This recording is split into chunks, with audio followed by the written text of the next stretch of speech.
Going on, guys? Ah, Busy just weekend. busy weekend for sure. Yeah, I think we all took road trips. We did. we did most definitely. Fun-filled, exciting road trips. Fun filled. Says you. I'm your co-pilot. I'm like an early warning Yeah, system as a Oh, co-pilot. I have a lot to get out on this show. Talk about my co-pilot. yeah, Oh, yeah, I early yeah. warning. Early warning isn't a mile away. Early yeah, our, warning, our, yeah, our yeah, road yeah. trip wasn't as eventful, like, apparently, Not but not not this time, not but this yeah, time. Oh, there's all sorts of fun Yeah. stuff going on. I was able to uncover a few really cool things. It was my dad's. We did a party for my dad for his 80th birthday, which is tomorrow. But I was able to get the Yingling Lager with Hershey syrup in it, or the Oh, Oh, how porter, Yeah, cool. we the got porter. I'm sorry, porter with Hershey's chocolate. got the So last two I could cases not of them, 2 6 packs. 6 packs. I couldn't find them anywhere down here, and they went really fast. I've heard mixed reviews, so I'm gonna drink it tonight, and I'm gonna be Oh, awesome. smoking. I'm comparing tonight. I'm comparing my old blend of the Gringo to the new samples that I received for the Gringo. look at that Oh, I know green. that As you green can see, is the gorgeous. vibrancy is, if that's a word, is Yeah. different. It is. So I'm excited about it. But yeah, I picked up a couple 6 packs of these, and I'm gonna. That's awesome. I'll let you know how it is, and if it's really good, if I have a couple of them, because I did take tomorrow off, I may be talking about my co-pilot. Oh, that's right, you I are love off. you. Let's just get that out of the way. Okay. I know you do. Yeah, Plus, you guys got a lot to talk about too, because we didn't get an opportunity to watch from all the activities and traveling and stuff that we had going on. But I'm really interested, excited to hear what you can talk about. yeah, yeah. We'll try and talk about as much as we can. Wow. I know we were private messaging, during the event, so Yeah, Okay. no. I just want to start off saying though, like how That's horrible. truly amazing that the Great Smoke turned out to be. Like, I'm so beyond excited for Abe and his team, like all their hard work and stuff, like just because of the times we live in and everything they were trying to create to like give this, opportunity to Hmm. people. Like, it was super cool. The lineup was Super very awesome. impressive. I It was was keeping so track of who impressive. was on and when and guests and people that were there and just the online presence of it and pics being posted and unfortunately with being up at Pawpaw's and celebrating with him and surprising him, I would just kind of hop on and see what you guys were doing and where everyone was at. But it Yeah, definitely looked like a fantastic time. it really was. It was great. Well, my good friends, that you are. I'm really tired, so I gotta get Oh, some. we feel you. I gotta get some. Kevin napped though. I yeah. did not I, I, nap. t- I I took even a, went to the I food took a store. 3-hour nap today. No Well, naps for us. I think it's time to hit our music, don't you? I think so. Don't you guys? Yeah, sounds Yeah. good. All right. This is Kerr, This is Jen.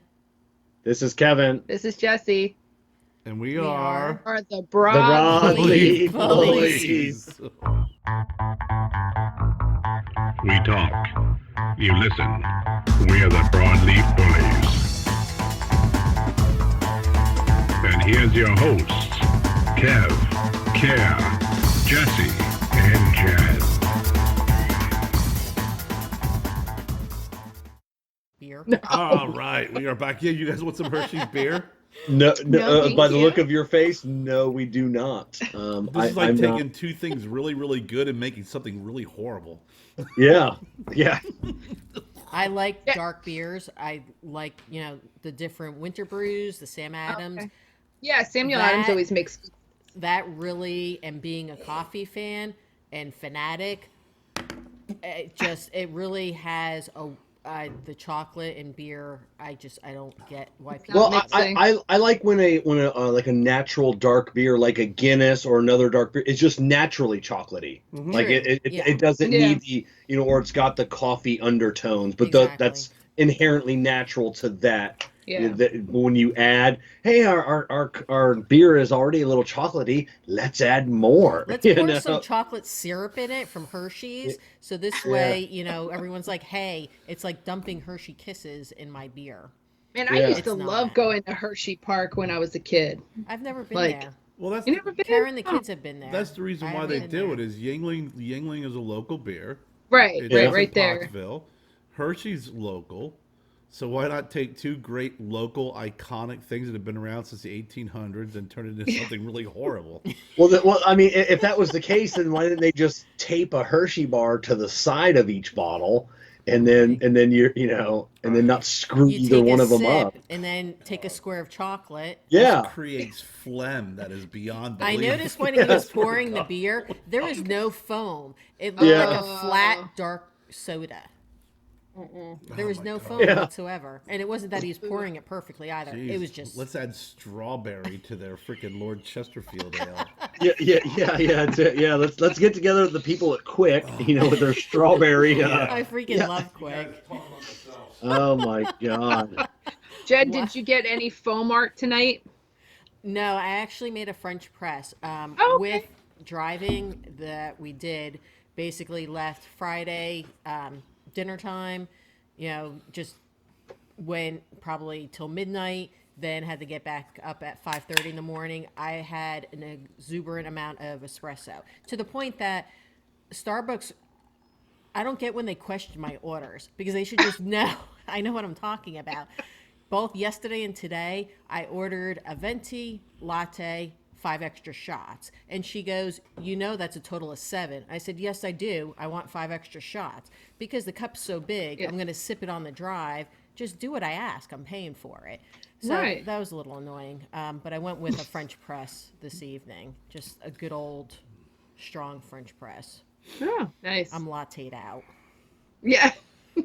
I always blame whenever I go to Starbucks and I want like a really like a girly drink. I always say it's for my wife first. I don't know why I say that. I'm like, my wife would Well, like it's two lies. because I have it on my phone because I pull up the menu on my phone and I put like the drink together because I can never remember, and then you feel pressured when like you're in the drive-through and it's like, oh, what did I want? And so I have it on my phone and I'll be like, yes, my wife would like, and then because Yeah. it's like it's some just weird. Well, when And we it's go through the something I would never drive-through, drink. when we Yeah. go through the drive-through, Kerr will be driving. He has me yell from the passenger seat my order. Yeah.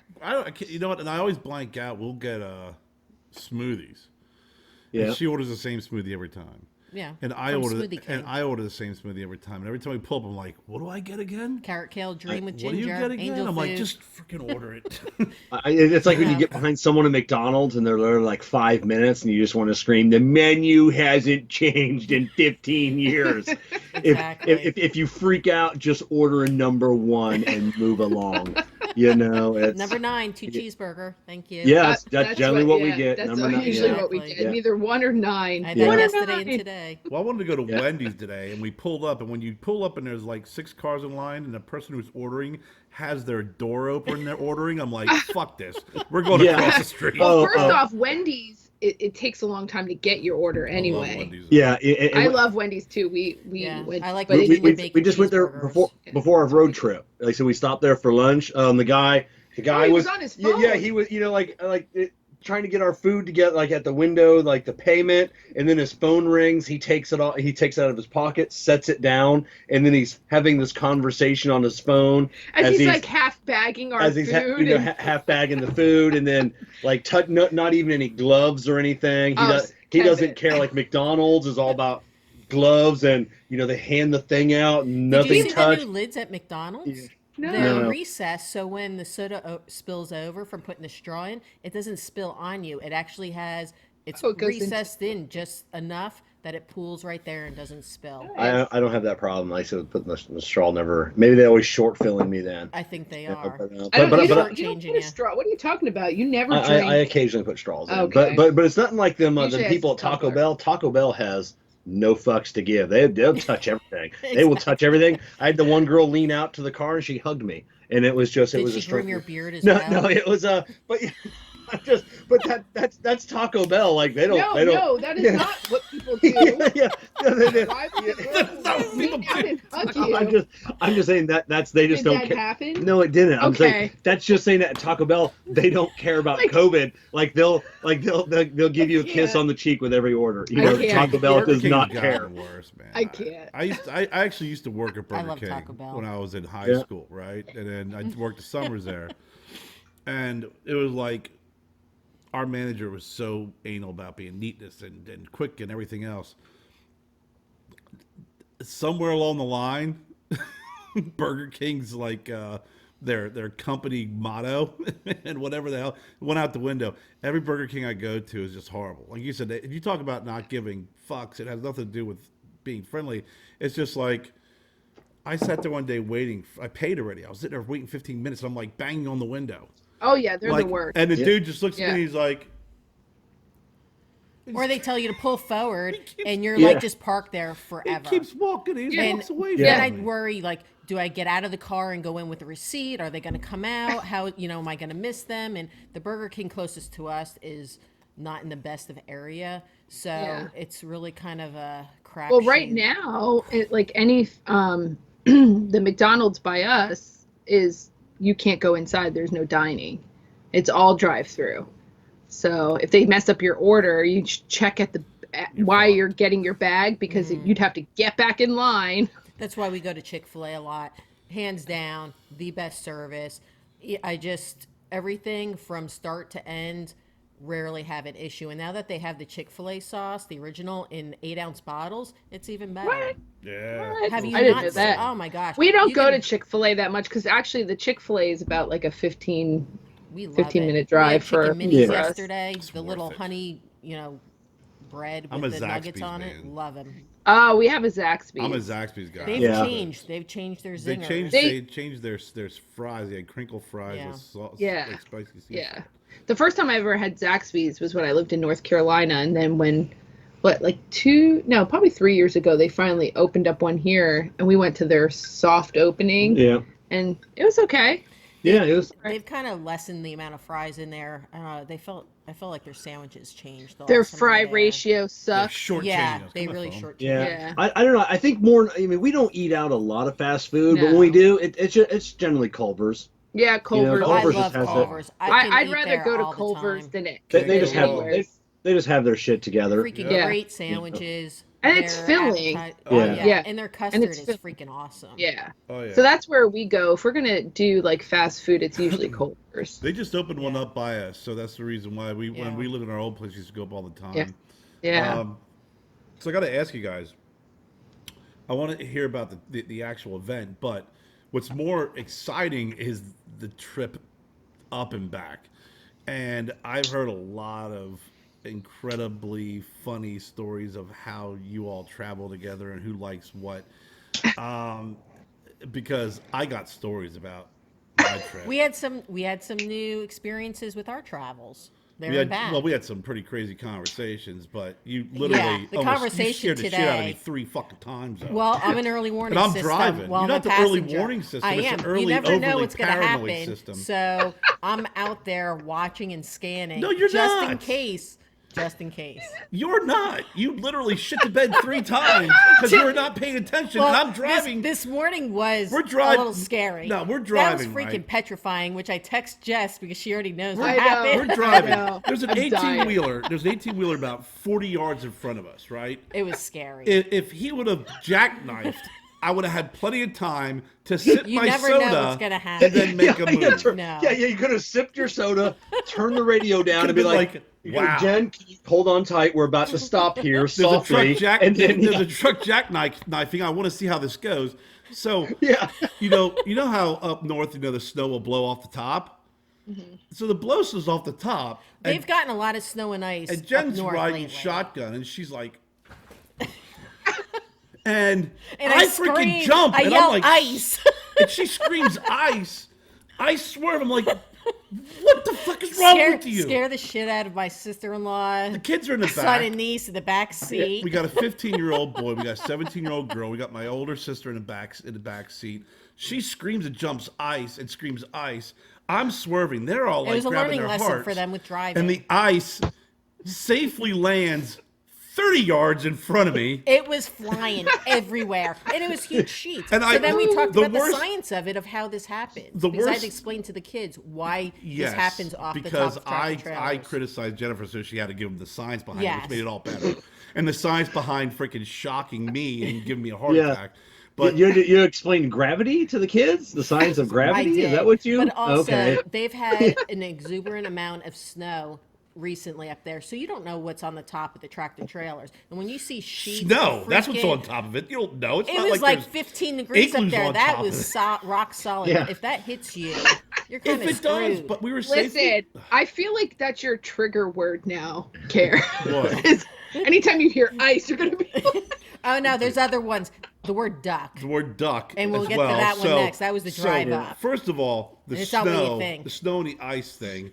And then I'm like, you've got to be shitting me. Like, Oh. I'm aware of this. I'm from the north. I know this shit happens. And the worst thing that happened was I ran over the ice and it crunched under my wheels. So now my heart rate's probably at about 180. I'm sweating. About an hour later, it happened even closer, and the kids saw it, and then they completely understood my craziness.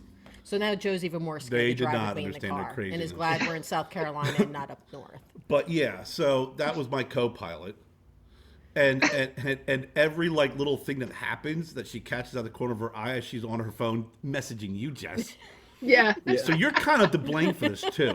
Yeah. Me. So I got this next to me. I'm driving, then it scares the hell out of me. I'm like, what? She's like, what is that? This is a branch, like in the woods, 30 yards. All right, that's an exaggeration. It's the only no, it's not actually. No. Moonface wasn't hopping out, and we'll get Oh. to that story Yeah. coming up too. You wonder why guys like Kevin and I don't listen to music on the way up. Jen's Yeah. like, I got some scary. We did something while we were traveling at night, Friday night, with a 15-year-old and a 17-year-old, and we're like bored out of our mind. It's pitch black out up in the mountains, so I figured, why not listen to Scary Campfire podcast? Why not? How scary Yeah, is yeah. that? Why not? Yeah. That's fun. It was horrible. Frightening, right? In a, Yeah. in an SUV driving on an interstate, scary campfire stories. Yeah. And I got to hear the story about Moonface Moonface. running through the woods, killing people. And the Oh, worst, it was like listening to the acting in porn on audio. It was horrible. Oh my gosh. It's even worse. Not only did we listen to one Moonface. frightful We story, listened to a second we one. listened to two. Which was based in like a hospital. Supposedly this guy thought he was in a car accident, woke up, where's my girlfriend? Oh my gosh, I want Amanda. And You really paid attention to that I much? did. Well, what was annoying I was the listened to nurse, Joe Rogan in my freaking the nurse AirPods. kept calling him sweetie. And if you live in the South, it's very common. I hear it in the hospital all the time. They call everyone sweetie. Right. So it was non-stop. So right there, I'm like, okay, this isn't believable. It's just so ridiculous. So the guy ends up being insane, and it's been 5 years since the accident where his girlfriend wanted to break up with him, so he ran into a tree and killed her. I didn't He's get any in of the that out of the story hospital. that I heard. Yeah, I that's literally- why you know it what was I got out of called it? the intensive care. I got the guy talking and freaking sounded stupid. And really you heard bad like horror acting, noises and like and different. then he got a lobotomy. He got a lobotomy. We heard That's the all I song. heard. Everything in Yeah. between was just. It was terrible. horrible. So therefore, you listen to music and not podcasts because that was pretty bad. I had my iPods in, my earpods. I listened to Joe Rogan, and I listened to Metallica Nice. and Foo Fighters while they listened to Moon Pie Face and freaking the. Alex, Sweetie. I'm like, sweetie. Alex Yeah. from intensive care. Well, the other thing is driving up, right? So we get on the road. So and this we're- it's still daylight at this point. It's like about 5:30, 6 o'clock. Thank you. It's my Set- narrator. I'm setting Yeah. the scene. No, you're Yes. singing all right. So we're driving down the road. Jennifer always has to like the early warning system up ahead, normally. So we're driving down through. It and wasn't me this time. And I look up and I see what I think is a bag on the road up ahead. And I start like slowly. It's a 2-lane road, construction. There's basically barriers on each side. So just picture that we're going through Spartanburg area. You got a visual now? Yes, and Carrie's We sister did. is sitting in the Good. middle Yes. seat in the back, so she's Yeah. basically. But she in a didn't like my sense, visual of between us. freaking eyes flying off a truck and landing 30 yards Yeah. in front of us. Yes. right, so continue. Bob Ross has painted us a very nice picture. Yes. So Yes, with Sis exactly. sitting in the middle. Yes. So go ahead. Yeah, my sister's sitting in the middle, and as Jennifer pointed out, where your barriers to the left, it's some happy little cement barriers on the left, as Bob Ross say. And I see this little bag thing, so I start easing over, and all of a sudden my sister screams, "Duck!" And we all are like, we're like, what the fuck? And then she's like, "Goose!" It's a freaking goose in the middle of our lane, just standing there. huge goose Freaking in our big. lane, and I go around it, and I It look in my got rear view mirror, freaking nailed. and I said, "Oh, ooh!" I didn't look. I didn't want to see it I destroyed. just It got all freaking I saw destroyed. was like this freaking massive amounts of freaking feathers just go underneath this freaking cars, and it's like mushroom cloud of feathers. There were no other geese around. It was a rogue goose, pretty freaking big in the left-hand lane. It was very Huh. odd. Just yeah, It might have been sick. they're well, dicks. then we put And it they're out of its well, no, misery geese because are, it's gone. geese are just dicks anyway. They are. That's just They what attack what you. they do. Yeah, I they're really didn't feel aggressive. bad for it because No. geese are pretty fucking miserable. Yeah. They're aggressive. assholes. So that was the start of our trip. Was Sis yelling duck when there's a large goose. goose in our Okay. lane. Yeah. Well, so let's God. let's go back to like I don't know how you guys do. Let's do pre-trip. Don't interrupt me. So pre-trip it is the worst part of the trip in this household. Like we're like 6 hours from even leaving. So I'm getting some stuff packed up, and I got our mobile chargers. I'm like, hey, I got the chargers, charged up, and I'm just gonna pack those up. Stop pressuring me, Kevin. Stop! You're always doing this to me. You're always pushing me, and it's just like that's just. Well, I don't and- talk and- like that, and- but good try. What I say to you is, Yeah. I don't fucking need to hear all of this. Why do you always say this shit? Stop over fucking and then dictating. That's exactly what I because say. I gotta leave like subtle hints like, hey, it's 6 hours to go, it's 5 hours to go, it's 4 hours to go. Can I say this? We're not like that at all. I am not your child. Yeah. I don't need your fucking lists. If I forget something, that's on me because I'm a grown ass adult. I don't need you to micromanage for 6 hours up until we leave what we need to do. Yeah. You try to give me play by play, like who the fuck does that? Color He commentary. he walks around and he's like, gotta do this, and I gotta pack this. I don't care. I don't want to know what Why does it, Kevin? Why don't you just pack everything? it's weird that he has to say all of it, but he has to say it because A, it's a control thing, and then B, it's like he's saying his list out loud.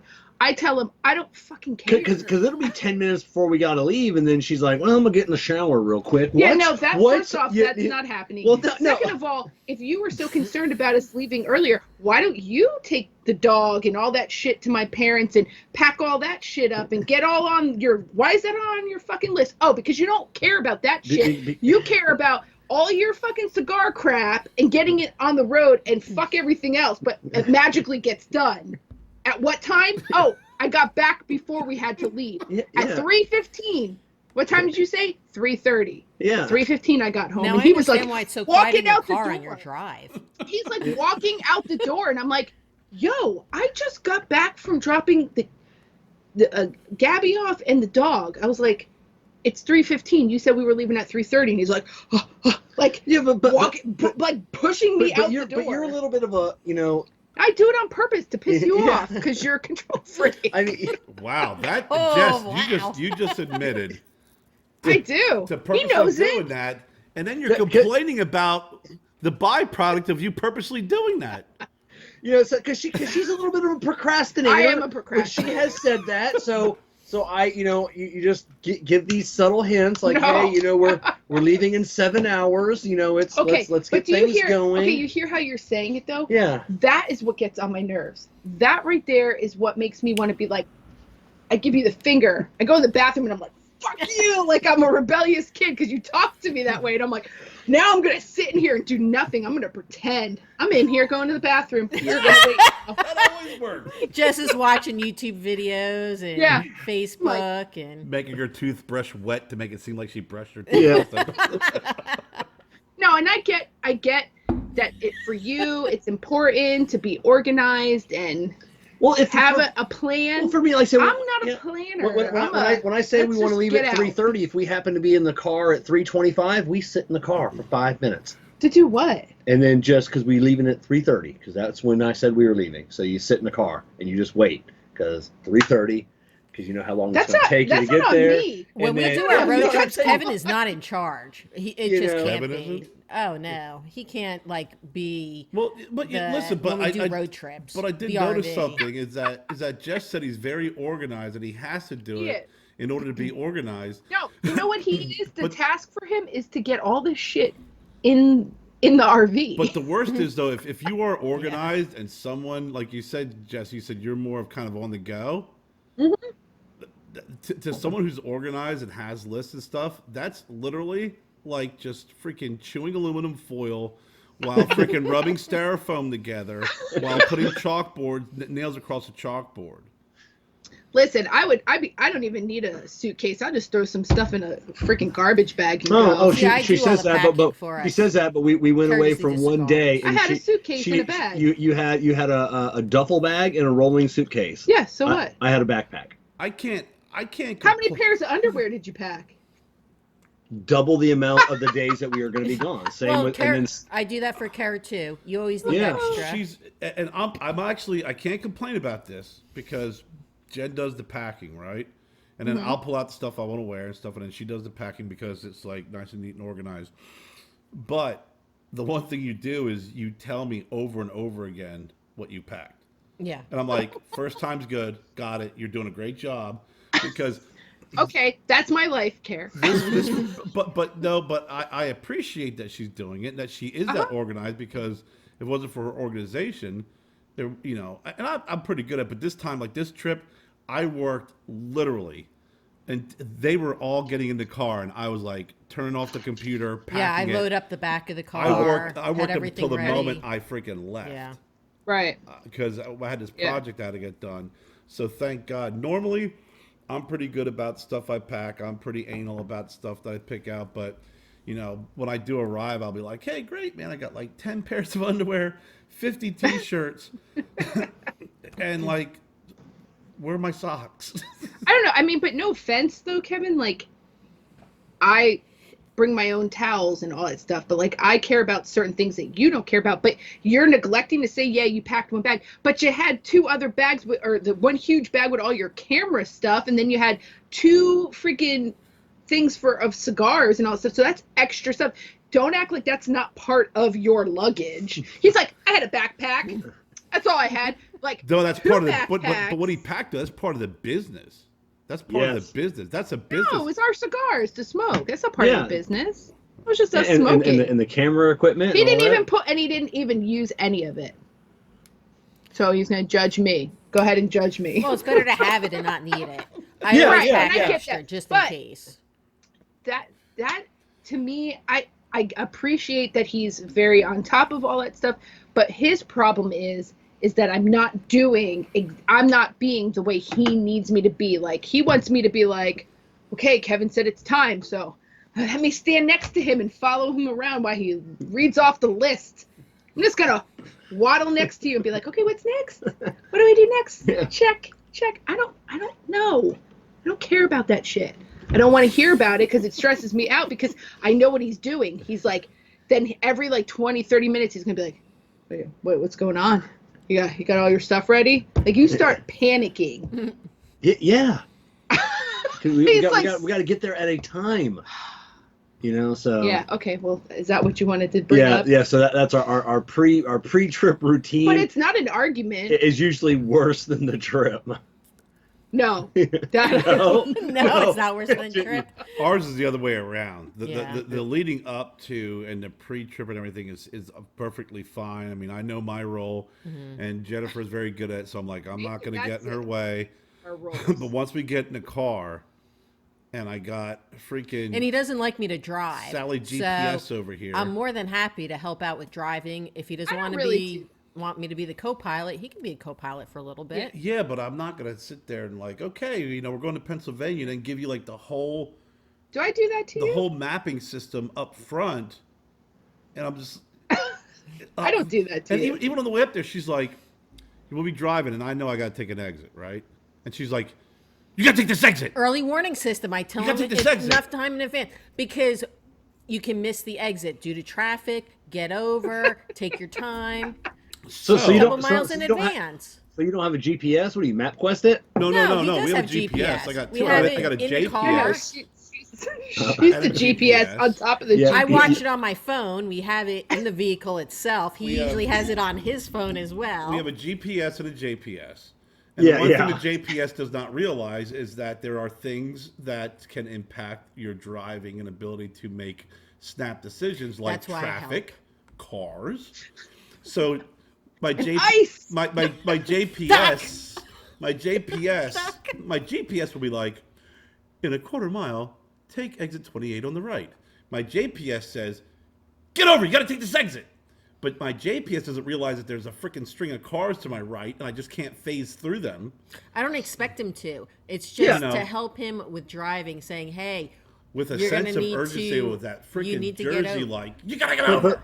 Are you But gonna miss this exit? Jess will do that. She'll say, "Hey, you've got to get over," and I'm like, "Yeah, we got like 2.5 miles," and then like a mile is like, "Hey, you sometimes you'll say you got not all the time, You're not not all right. the time. You're like, you got to get over," and I'm like, "Listen, we're going 65 miles per hour. If we got to You get don't over in a say minute, this So in my head, I'm doing all the math. I'm like, I know exactly how long it's going to take me to merge over in a lane. Kevin has an 5 to 8 equation going in seconds. his head. So we've got at least 60 seconds to go that 1 mile because of the Time speed and I'm going now. distance. So I'm doing all this math in my head, and I'm like, I got plenty We of could have time. used All right. you on our trip back. First Okay. off, Yeah. and we're if fine. Kevin denies this, I am then next road trip I am videoing this. Kevin is notorious for he inputs the shit into his OnStar, and then somehow we go around in a circle or we miss something or it says do a U-turn, do a U-turn. So when I tell you like, hey, you need to get over, like, and you don't listen, it's because your fucking OnStar is stupid. And then you're like, I don't know it. Let me check the address. Let me check the address again that I gave it. Yeah, our That happens GPS in quite our vehicle often. really is not good. Our GPS sucks in the car. It really so I takes use the you a phone. much longer way. Like when we put in the address to go up north, it was an hour difference. But And we we know missed- the route to go. We do it. We've done But it. we a missed the million one times. exit because there was a car that would not let me get over. It was Yeah. night. It was driving like You an had to asshole. go 8 miles. So Jen's like, "You missed the exit. You missed the exit." 8 And I'm like, miles. "There's this amazing thing called the freaking internet, or the international freaking highways, the interstates. I mean, Yeah. if we continue going straight, I'm sure we'll be able to get back on that highway some way somehow." But it was 8 Because- miles forward. And then she's like, Oh, that one sucks. Yeah. But yeah. Listen, I'm the I've only traveled- one who's like I've traveled- carefree, laid back. You guys are all uptight about this driving and road I've fucking trips. listen. I've traveled so much. I literally spent all my first 2.5 years with this company. Yeah, you travel I've all the driven time. everywhere But by by myself. yourself. And I'm just by like, yourself. if I miss an exit, I'm like, all right, great. I know that was a bypass. That's why she's freaking out. And I Yeah. go, Jen, that was just a bypass. We're going to be able to hit 77 a couple miles up the road.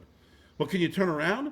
By the time we turn around, go back and take the bypass, the whole concept of the bypass is going to be null and void. So we'll just drive up here. It added 3 minutes to our It was not 3 minutes. it added 3 minutes to our freaking estimated arrival time. And So whenever I come across that, and then like we're out of our way, like 7 minutes or 8 minutes, especially when we stop at a rest stop. Now I'm doing the math in my head of how fast do I have to go for an X amount of miles to make up that distance. So if we stop, so I'll look and then I'll get back in. I'm like, okay, so we're 12 minutes behind. But- So if I'm normally doing 80, it means I got to do at least 84 miles per hour for the next 18 miles to make up that distance, and then I can set the cruise back down and then coast. Okay. Oh, you use see, cruise control? See that? Yes. I hate cruise control. It's like an old man driving. He's that Q-tip person that people get behind us and they're like pissed off. They're like, "Who is this old man driving?" Then they get by us and they're like, "Oh, like think we Revenge make- of the Nerds. I got the Exactly. cruise control set on a safe yeah. 55, guys. But he 55, stay says alive. all this stuff, but nobody needs to hear that. Like, just do it. Like, you wasted now 2 more minutes saying all that garbage in the car instead of just turning the car on and driving off. Well, Nobody needs to know this shit. our trip back, my niece Samantha and her husband, their little boy, drove up too. So they left later. So on the way back, they're texting each other, and my niece is kind of funny. She's very competitive. She's incredibly competitive. and she's just like, "Where are you?" And we're like, "We're at mile marker, blah blah blah." And Jennifer's like, "Do you even know what a mile marker is?" So because she's like, it's not adding up. There's no way you guys are, at this mile marker and we passed this exit. I'm like, just because you passed an exit number doesn't mean you're at that Einstein, mile do you know what marker. the mile markers and she's mean? like, but if you stop and we keep going and we're going 9 miles an hour faster than you, Samantha, you're not doing I'm it like, correctly. you're We're still effing moving math. forward when we get back on the highway. So she ended Right. up sending me her location so I can see, but because she has an Android and I She have an can't see Apple, our she couldn't desktop. see us. She can't So see I where we knew are. how far behind she was, and then we just started So messing. I'm with trying her. to mess with her, and Jennifer's not getting my jokes, and I'm Yeah. like, "Yeah, tell her we're at mile marker freaking 108." Well, I already. Why? We're not at mile marker 108. We're at mile marker 120. I told her we're at mile marker 120. I'm like, do I have to spell out Jen every was effing having joke? a Sheldon moment. I was. Exactly. And I'm going, I'm trying to mess with her. Oh, okay, yeah. Well, I already told her at mile marker 120. I'm like, so then I'm like downloading pictures of "Welcome to North Carolina" signs and sending them to her. And she's like, "Oh, you're lying." Then she's texting my sister and my other niece. How can you guys be in North Carolina Can already? you spy on Uncle Kerry and see how fast he's going because he has to be speeding? Then I got freaking Sally Truth Serum. We're still in Virginia on mile marker 180. She's like, Aunt Jen won't lie to me. I'm like, what the fuck? I can't even have fun on this trip. I'm stuck. I can't even have fun and mess around with these people. And then I just like start sending all sorts of random shit to her. And then the joke was lost because I had Truth Serum next to me. But we did end up messing with her. It did. Well, yeah, I mean, eventually she had no idea what was going on. And then she passed us, and I kept telling her that we were in North Carolina. Then we passed her. It was 9-hour drive. Yeah. It was, You have to do something. Oh my gosh, that's so funny. I don't know, like, Kevin doesn't really like, when we do road trips, you normally don't talk. Yeah, we talk. No. What are you talking No, about? you look at your phone and then scare me, and I have to be like, why are you on your phone? Well, that's me, Jess. Kerr will hold his phone like in the middle of the steering wheel, and he's listening to whatever. But I can see his eyes looking down at his phone while we're on the Gotta highway. watch Cigar Prop shows, oh, he the old texts ones. and he does all kinds of stuff, and then he starts swerving, That's and he's why like, I'm always paranoid as co-pilot. I gotta be on. I'll swerve a little bit. What happens is I'll swerve a little bit because I'm looking at my phone. She'll freaking do the freaking jump like I just almost don't freaking do hit, a truck head on.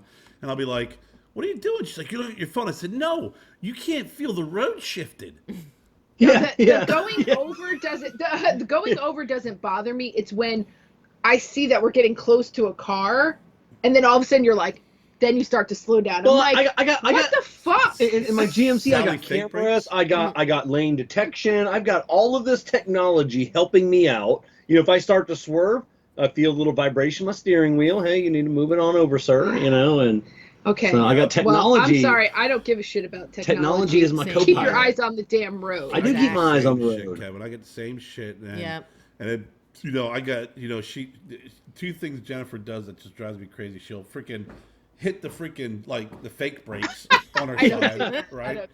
Or she'll grab the panic handle. The oh shit handle. Like that's gonna that's gonna hit the brakes like we're on a freaking bus. Ding ding. Yeah.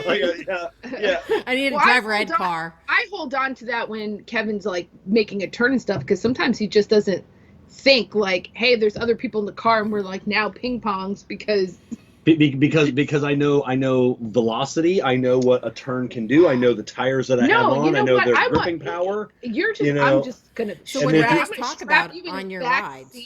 What's that? What do you guys talk about on your drives?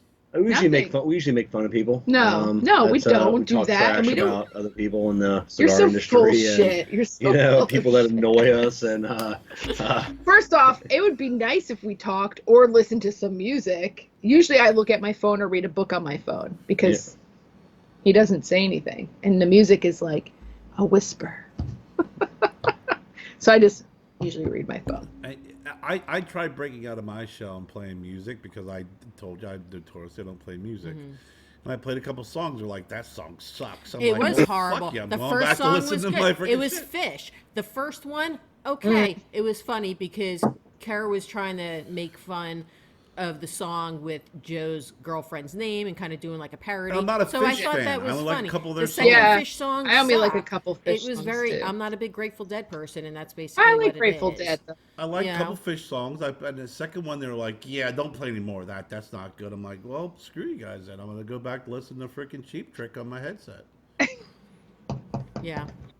I mean, It's like, yeah, just do it. yeah. And then again, we go back to listen to just whatever music Radio. I'll just kind of channel surf because across obviously the universe.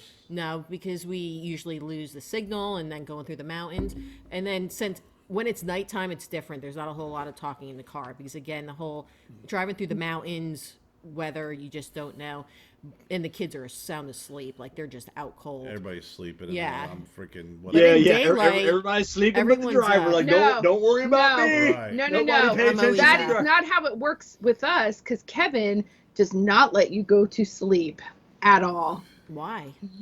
Because if he's awake, we're all awake. Interesting. I don't believe Don't it. look at me Look like at his that face. because you know that you do that. Like, does he poke you? Like, if he started to doze off, what does he do? He purposely like goes over the little bumpy part of the The road, rumble. or he starts like And then moving around, and then or she'll he'll wake up. hit you. Are we dying? Are Yeah. we dying? Yeah. Move over a little bit. Yeah. Yeah, no, and then he tries to act like I don't care that you're sleeping. Yes, you do. Instead of just saying, "Hey, can you not fall asleep?" or something, or like then actually start a conversation. No, it's like I'm a mind reader all of a sudden. But yeah, luckily we got satellite radio, so we know. I just turned that to the hits one. No, You know, and you then still make and then- people stay awake. Graham is my witness. So even Thank the God I passengers have in a the back witness. have to stay awake, or just No, the... Gabby and Wyatt can go to Yeah. sleep. Yeah. You need the person riding shotgun with a little bit of awareness. Yeah. Now what Guys irritates? fall asleep because there's no music and no talking. Well, the music's So low. what the You know hell else am I what gonna irritates do? me the most? Everybody in the back seat. If you're gonna have a device, you better the hell have headphones on, because nothing worse than Wyatt playing a dumb video game of Wyatt just all doesn't these play video games. beepings and all these sounds. And then like I got the music going. It's pretty soft, and the Wyatt's directions. the only one who doesn't wear too headphones. It's too much 'cause going on. It bothers him. Yeah, We and heard Mario Brothers and Pokemon in our back seat. So- no, so- not And happening. then we started talking about cool things and Yeah, but- educational things. No, it was But terrible. yeah, No, it but wasn't Wyatt, terrible. It was but you No, get it on to wasn't. Wyatt like he's supposed to understand exactly what you need from him. Like, really, Kevin, you should be ashamed of yourself because you're kind of you just expect people to be like, that's how it is. And he looks at you like you have 10 heads because he doesn't understand. Yeah, He doesn't understand that one his thing. movie is too loud because he can't hear it because he's got hearing problems. Sorry that it bothers you because you can't have it both ways. You can't listen to your podcast shit super loud but no music. And then if he puts it up a little louder and get pissed off at him and him instantly understand why. Well, yeah, you can have it both ways. How? You try. You know. Yeah, that's what I said. Do as I say. You know, just Well, that. when you're driving, Good luck with that. and in my opinion, there needs to be at least some respect for the driver. I mean, I don't expect everybody to follow every freaking thing, but like on our trip, the first 30 minutes, my sister's in the back seat on freaking speakerphone talking to her husband, and I'm going, and I'm sitting there going. And then my brother called, so I'm talking to my And brother. she's talking Wow. to her brother. So now I got two fucking I do loud that. conversations going on. I'm going, seriously? Am I bothering you here by driving you? It wasn't like we were talking about Why does things that that we bother shouldn't have been you? talking about, and it Why wasn't does like we're that talking bother over you? one another. Because- Sis can hear her conversation with Bobby. I can hear my conversation with Sean. It's chaos. I had my headset in, so I no one can could hear Sean. It's chaos in the car. And Okay, I I'm can like, okay, I have my understand ear too. pod in. I got to have He- one in. He's always listening to something anyway. Oh, not when so- you guys are talking. Oh, You so, enjoy some of okay. the conversations, though, that So we have in the I car. had Graham on speakerphone. Did that bother you? Yes. Why? I did. First of all, I don't want to hear the conversation. Why does First it make you off, feel uncomfortable? why? No, it's No, just no, like no. Sis and Bobby. They're sitting there talking. I'm like, hey, why don't you guys just fucking put it on? So this- if the radio is on, but it's no different. How is that any different? Still people voices. It's How not is like it you're different? like because really it's a listening channel that I in. want to listen to. I don't want to listen to that channel in the back fucking seat. Yeah. I don't want to listen to the Sean and Jennifer channel. I want to listen to Joe But it's Rogan. very funny. My brother and I, it's definitely very comedic at times. When you meet my brother, you'll completely understand. It's like two people talking about the same book, but freaking on different pages. And we were talking Yeah. about cigar stuff. And it's actually My pretty brother's comical. And then getting very involved in ask it. me questions while I'm listening to something, and then I gotta freaking detach from what I'm listening to, so I have to be paying Well, I have to ask attention you to what multiple they're times talking because he about. can't hear me because he has his earbud in. And then my sister's in the background talking, and I'm like, this is like a complete cluster. And then I'm like, guys, because this is why the world makes headphones. It's a beautiful Yeah. thing. You know what? When I was a kid, we didn't have any of that shit. Nope. So road trips went fine. Yeah, we It were all was. quiet. We We were all read. quiet, or Dad would freaking pull over. No, He'd beat we everybody's Yeah. talked ass. as a family. No, we engaged no, with each no, other. We no. We played had the games. station wagon with the pop seat Yeah, in the we had the very station back. wagon. Yeah, we had the same It's- thing, and everybody shut up. No, we No. played games and all kinds of stuff. You did no. You if you had a game, you played for No, yourself. like we had did Mad like Libs. You read a license book. plate game. We did Mad an Libs are alphabet great. game. And Like we did all of that yeah, stuff. and your dad hated it. No, my dad engaged. Every bit of it, he hated it. You play. No. We used to play, but you You freaking loved had to be it. quiet because Dad would freaking you piss Dad off. He's driving, and even back then, like I freaking now you got to pull over, rest stop, go to bathroom. I'll smoke a small cigar. Back then, Mom cracked the window. She smoked in the car. Screw you. Yeah. kids. Yeah, my parents smoked cigarettes, so Mhm. I'm pretty sure I have lung cancer. I at mean, some we're, point. we're lucky enough. I mean, we smoke cigars in the car. Just, I mean, it's Yeah, but we freaking. Yeah. I smoked about probably a pack and a half of cigarettes secondhand smoke from Yeah, that's ages 0 to 12. yeah. Oh yeah, my dad was a chain smoker, so yeah, definitely.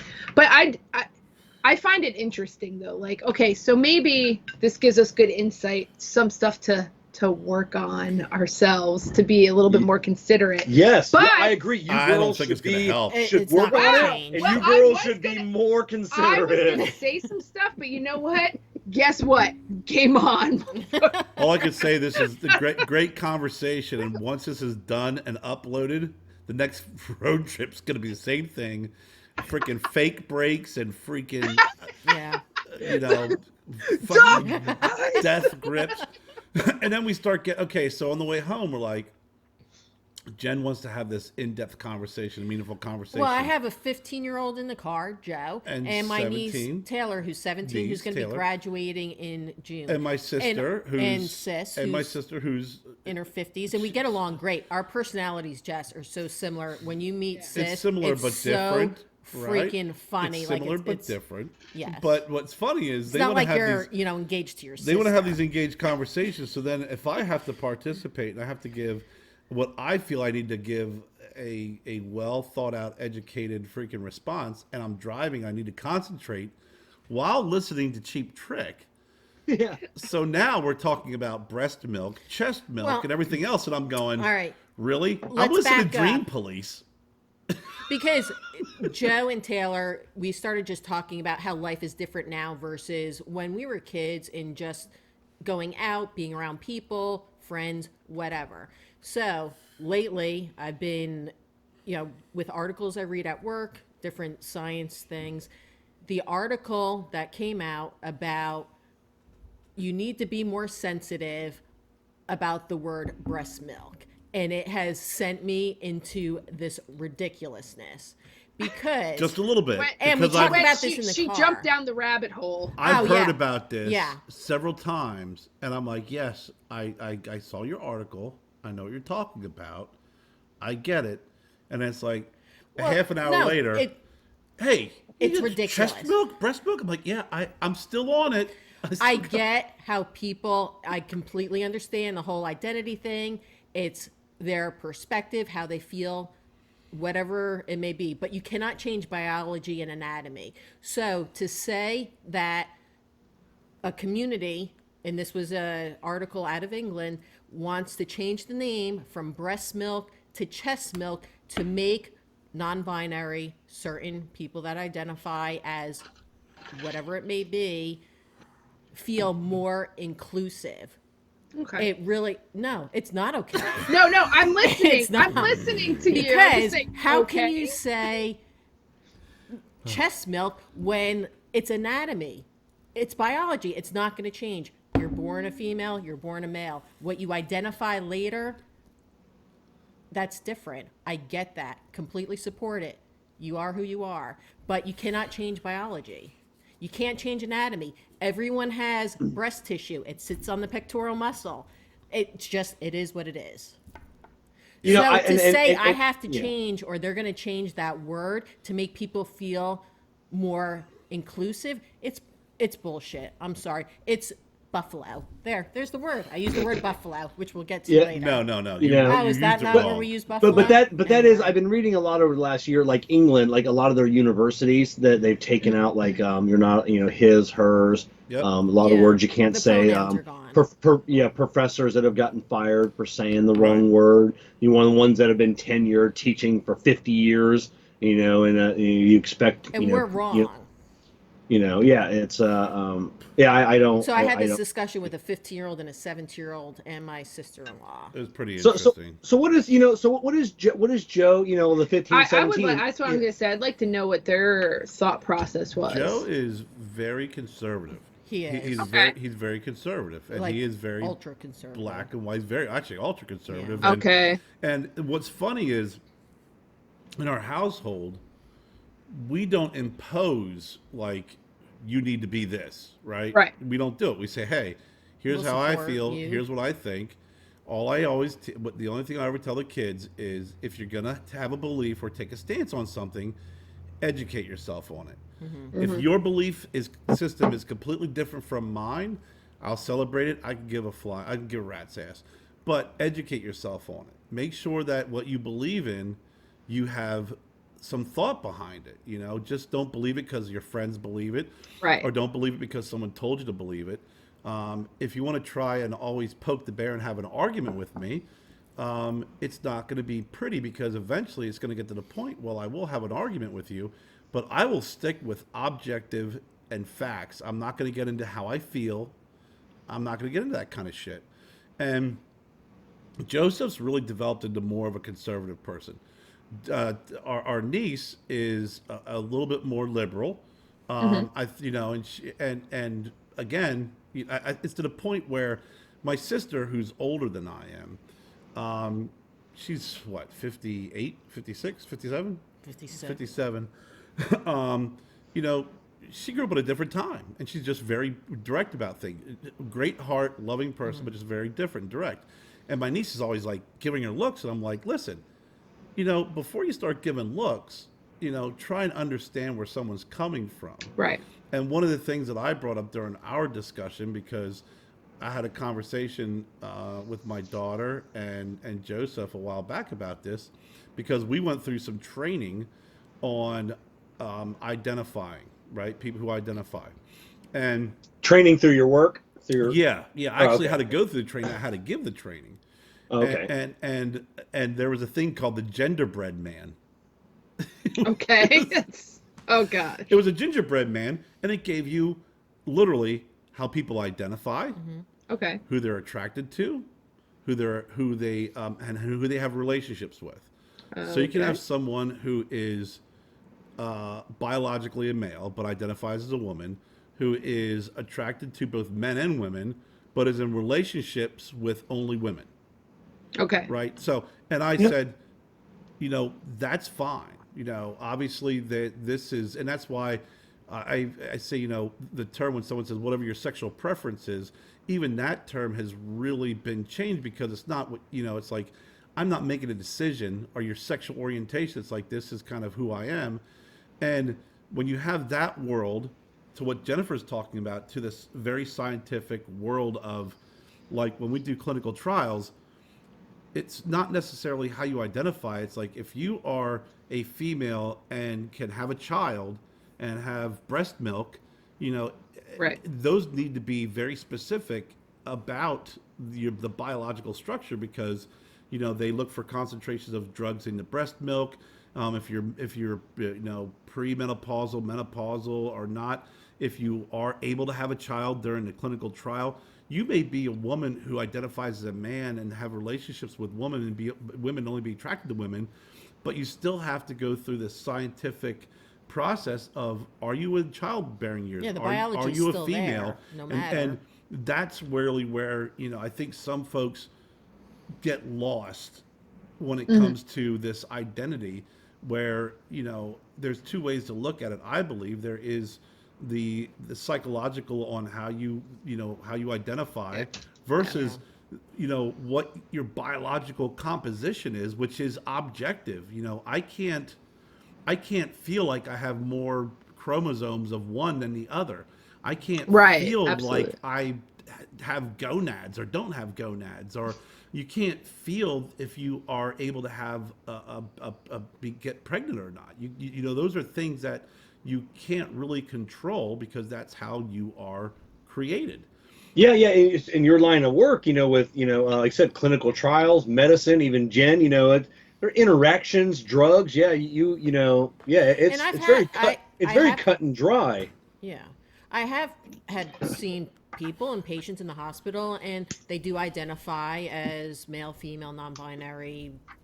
That's how you interact and with people. and that's fine. That's you know, important. that's how you interact, but there's still the biology behind it. So with this article, just to see them saying they just want to feel more inclusive, but it's still breast milk, so they're going to call it human milk. But what's but wrong with that if they term? can't breastfeed, exactly. if they can't breastfeed, like from their breast, Chest feed. Chest feed. but what Yeah, but what is chest feeding if no milk is coming out of your breast, man or woman? You know what I mean? Because Like even if however you identify, exactly. how does that make sense? Well, I It- always What said does if it matter what does it matter what you call it if you're not able to physically feed that baby from said breast and milk come out? why? Because Does it they're matter saying if you because call it's a it breast female milk or term. chest use milk? teat. Yeah, I don't know.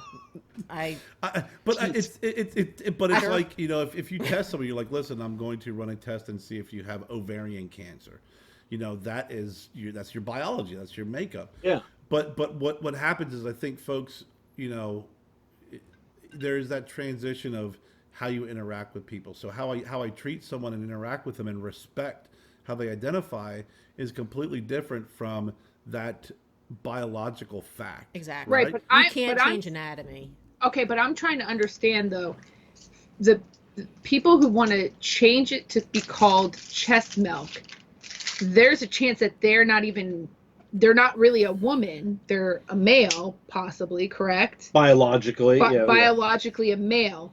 So they can't physically actually feed their child from their breast, okay? Hmm. They want to call it, what do they want to call it? Human milk or chest milk. Okay, but It's what the does it word matter breast. if you're feeding them from a bottle? Because clearly that's what's going to have to happen. Right. It's going to have to happen from a bottle. I don't care what you call it. Call it whatever the frick you want. That's your family. That's your business. But you don't get to tell women who can physically feed their child from their breast that they can't call it breast milk. I think it's also looking at That doesn't the work medical that way. community. I mean, I think there are some areas where some of these beliefs are starting to kind of blend in. And again, for me Make- personally, I know, you know, the terms that are used are, what sex were you assigned at birth? Okay. So there are some areas that you can put X, like you don't want to assign your child Right. a sex at birth. That you can, if we have a baby, and no matter what they come out with, you know, whether an innie or an outie, we're going to put down X because we don't want to assign it a sex at birth because we want to raise that child as non-binary. You know, we want them to identify. We want to raise them. But then that comes down to someone's personal choice. Exactly. Exactly. It comes Exactly. down The to personal world choice. does not have to decide that for said person. But I don't have to agree. The next person doesn't have to agree or disagree.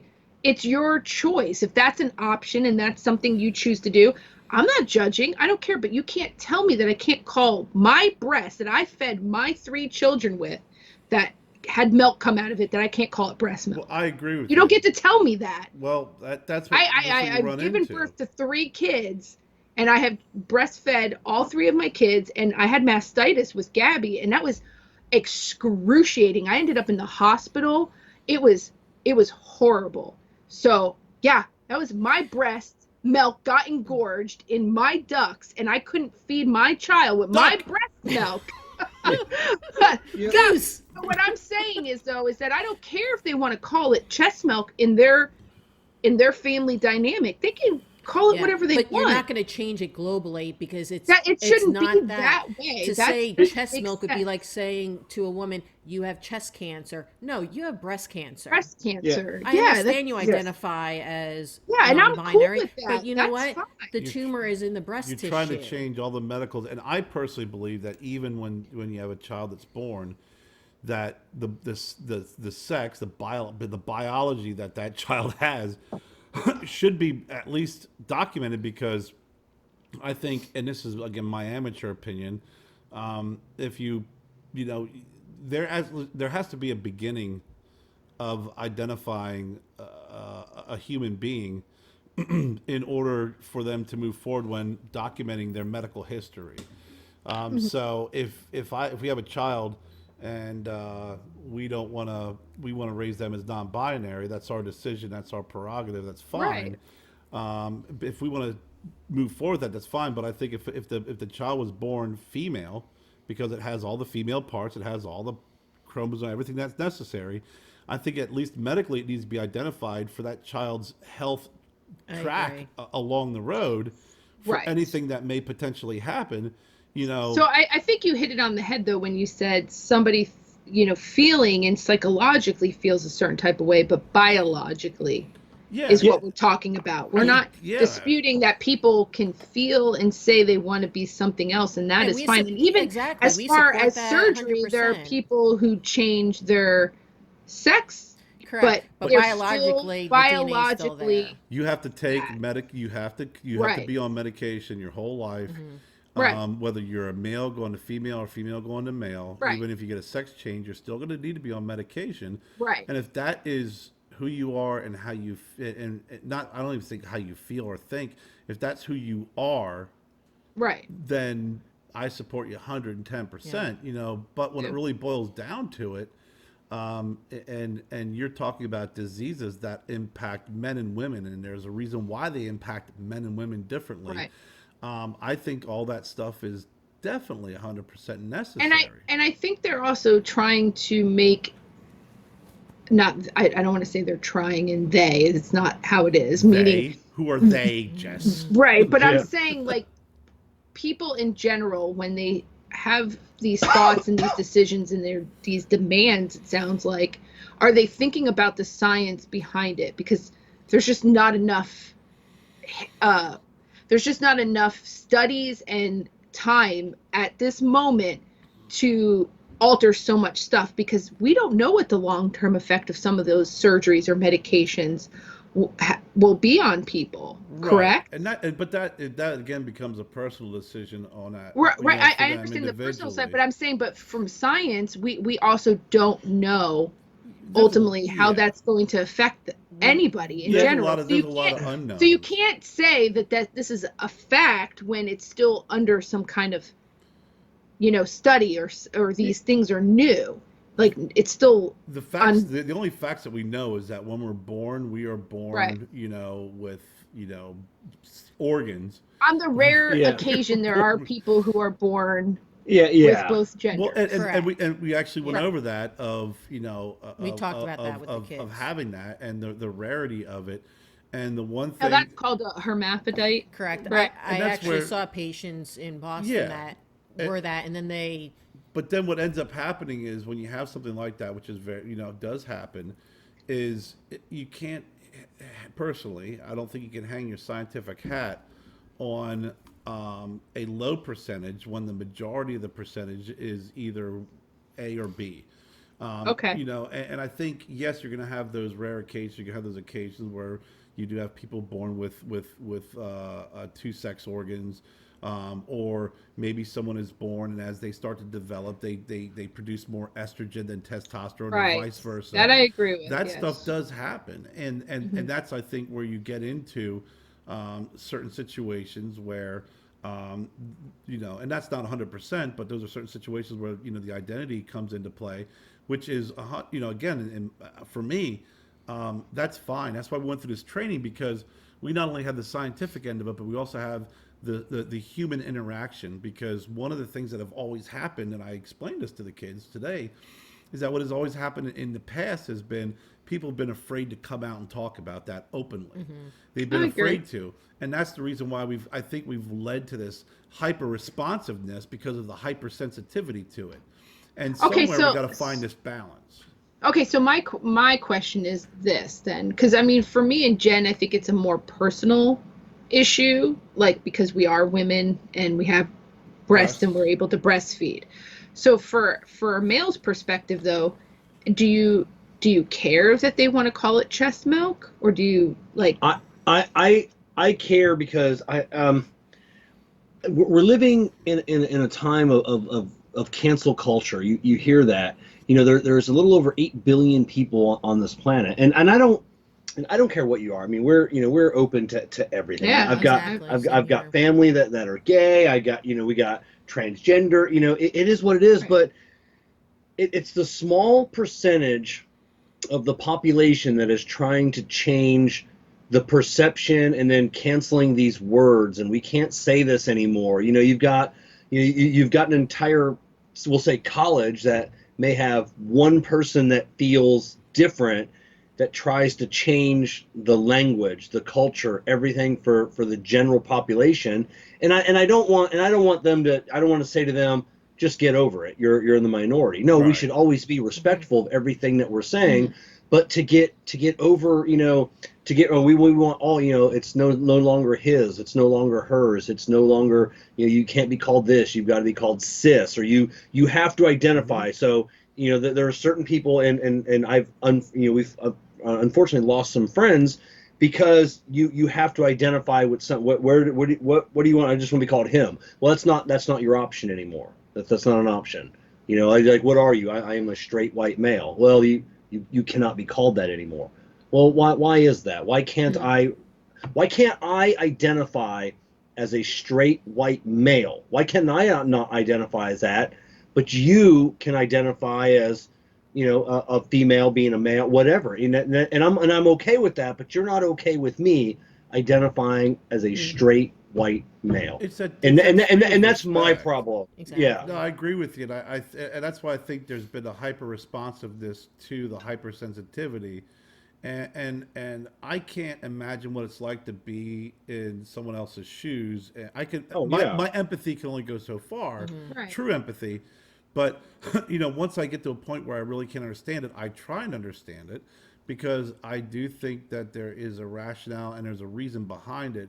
The problem is, I think there's a lack of communication and common sense where a middle ground can be made. It's always these huge extremes that kind Yes. of go There's forward. also a lack of education And too. it's not only lack of education, because the problem is, I think we're starting to get in this generation where it's, you know, this is my truth. This is how Oh, I yeah. feel and what I Yep. think. And the truth has been replaced by my truth, how I perceive things. And what's funny is, Kevin, you mentioned the universities, and I think the quick draw response to these big companies and organizations, because they don't want to be canceled, um, focuses more on how something was received and focuses less on what the intent was. And I think if you give both of those voices equal time, you can come up with a probably equal solution, instead of saying, well, you said this and it made me feel that way. Okay, well, then you're fired. Well, that was not my intent. It doesn't matter what your intent was. You said something, you offended somebody. Well, don't you think my intent matters? Because if I'm a good person, if I said him or her, and if it offended somebody, if all they would have had to say was, "Hey, I don't identify like that. Could you please use neutral terms?" Or I'd say, "Fine. You know what? I respect that. Cool." But if you're going to respond and react to to what someone said, unless it's egregious, obviously, Right. you know, I think that there is less emphasis on intent and more of an emphasis on how it's received, and that's where you get into, well, he or she's they're trying to that's their truth. Well, that's how they perceive things. Well, you know what? If my child perceives 2 plus 2 to equal 5, am I just supposed to go through life saying, well, that's how they think? So hey, 2 plus 2 is 5. Good Right. job, buddy. No, 2 plus 2 is 4. And it's my job as a parent, and I think it's our job in general when we talk about society, to help one another and be supportive of one another and get to the point where we can be respectful of one another and how we feel and what we think, but still, not do these drastic changes across the board. I mean, I agree. I've seen it happen one too many times, and again, this is probably the most I've ever spoken about something like this, but um, I I think that in general, we have a society where we do and we will be respectful of one another. I think it's just better understanding and education, and that's been replaced with forcefulness. I don't know. I just treat people. I just treat people with kindness. I don't really care who you are, what you want to be Exactly. called, any of those things. If we're having a conversation, it's just a conversation. That's fine. I engage with everyone. I don't want to be told though that I am a bad person if I make a mistake and I called somebody a she when they really want to be called a he. And if they said something to me, then I would mentally change that. I would be like, oh, okay, now I know. None of us are mind readers. Nobody knows. Like, it's no different if you went through like a drive-through. You can't always see people, right? But voices, right? Some people have maybe more masculine or feminine voices. There's been a couple times where I was like, oh, thank you, ma'am. And they're like, well, I'm a sir, and then Yeah, you I don't feel say like that it's anymore. I've made one too many mistakes there. Yeah, no, yeah. but Just at the like, end of the hey, what do you day, do? I had at my the end baby of the 3 months day, ago. like, Yeah. then I'm like, oh, I'm sorry, like, no, I didn't have like, it wasn't like I was like, I'm going to purposely pull in through this drive through and call this person this because I want to upset I'd their be like, day. I'm sorry, please don't spit in my food. No, but, Right. but, Me but too. I had my hair cut really short. I had a pixie haircut and I was wearing a winter jacket. And from behind, a person tapped me on the shoulder and said, sir, I need you to go over here. And I turned around. They're like, oh, sorry. What, should I have punched him in the face? Should I have gotten pissed off that he called me a sir? No, I was like, no big deal. My hair is short. And going with that, and it seems like the culture that that I don't want to say we live in because I don't want to generalize everybody, but you wouldn't like said so in the drive-through, then you would get that person fired. You wouldn't have. I wouldn't do Yeah, that. no. It's like I that, don't and a lot of care. people in the culture, we're not allowed to have that conversation. We're not allowed to say, "Oh, I'm sorry." So if an employee or a customer tapped you on the shoulder or whatever, like, "Oh, they called me," so they wouldn't have that conversation with you. They'd immediately call corporate. Right. Like they assumed my identity, I think and I want them fired. And it seems like in this day and age, people get fired over that. they do. You know, And I and know, it's I know horrible. even It's at my absolutely work, horrible. I do know at my work that there's things that we can and cannot say, especially on the sales floor, but even to employees or coworkers. But I'm respectful anyway. Like, I'm not going through the store saying anything about anything because those are my personal, like, basically, don't be a person, be professional. Like, you know what I mean? Don't bring your personal beliefs and Right. emotions. Be professional. And that's the difference. People don't know how to be professional. And You be can't, respectful. and a lot of people can't Yeah. do You're that. And what's happening is you should be able to call out people who do that. I mean, there are some people I know Mhm. who are very conservative. They believe marriage is between a man and a woman. They believe man and woman. They don't believe in anything else. But that's their belief. But they are the most respectful and kindest people to everybody. And I think that you start to point at people and say your belief system is wrong, mine is right, which I think really goes down that rabbit hole. It does, It's because I how don't you believe that. interact with I people. believe people should be who they want to be and do the things they want to do. Exactly. And if it meshes with me on a personal level, great. If it doesn't, I'm still going to be respectful. But that's the great thing about being able to choose who you want to be around and talk to and all And those things. That was what we were telling the kids. You don't have to go after someone and attack them. Just move your own way. People don't always get along and see eye to eye, and that is okay. Yeah, we've gotten to that point even politically. Yeah. I told the story before, we've met the mayor of Philadelphia, or the governor of Pennsylvania, the mayor of Philadelphia, in an elevator with the kids. And I introduced him, and we shook hands and took pictures. And I was like, is Ed Rendell nicest guy in the world? And he left, and they were like, did you vote for him? I'm like, no, I didn't believe it. He's terrible. I thought he's a terrible governor. Why were you nice to him? Because what am I going to do? He served our country. He did Right. People voted for him. He served his whole life. Why am I going to sit there and scream and yell at someone because Just I because maybe you don't agree, believe you can or still be don't agree respectful. with them or I didn't vote for him? It's Right. stupid. You're not being respectful at that point. I mean, Because you're not at being the end of the phony. day, he's a human being. Right. Exactly. His political or his job or those beliefs and how he did stuff doesn't mean that his moral, like who he is as a human being, other than what his job or his political views were, doesn't mean he's a bad person. No, it doesn't. And that's where people cannot separate, I think. No, they think because you're a political belief and it's opposite of mine, you're bad. Right. And I pretty much focus on treating everybody's equal.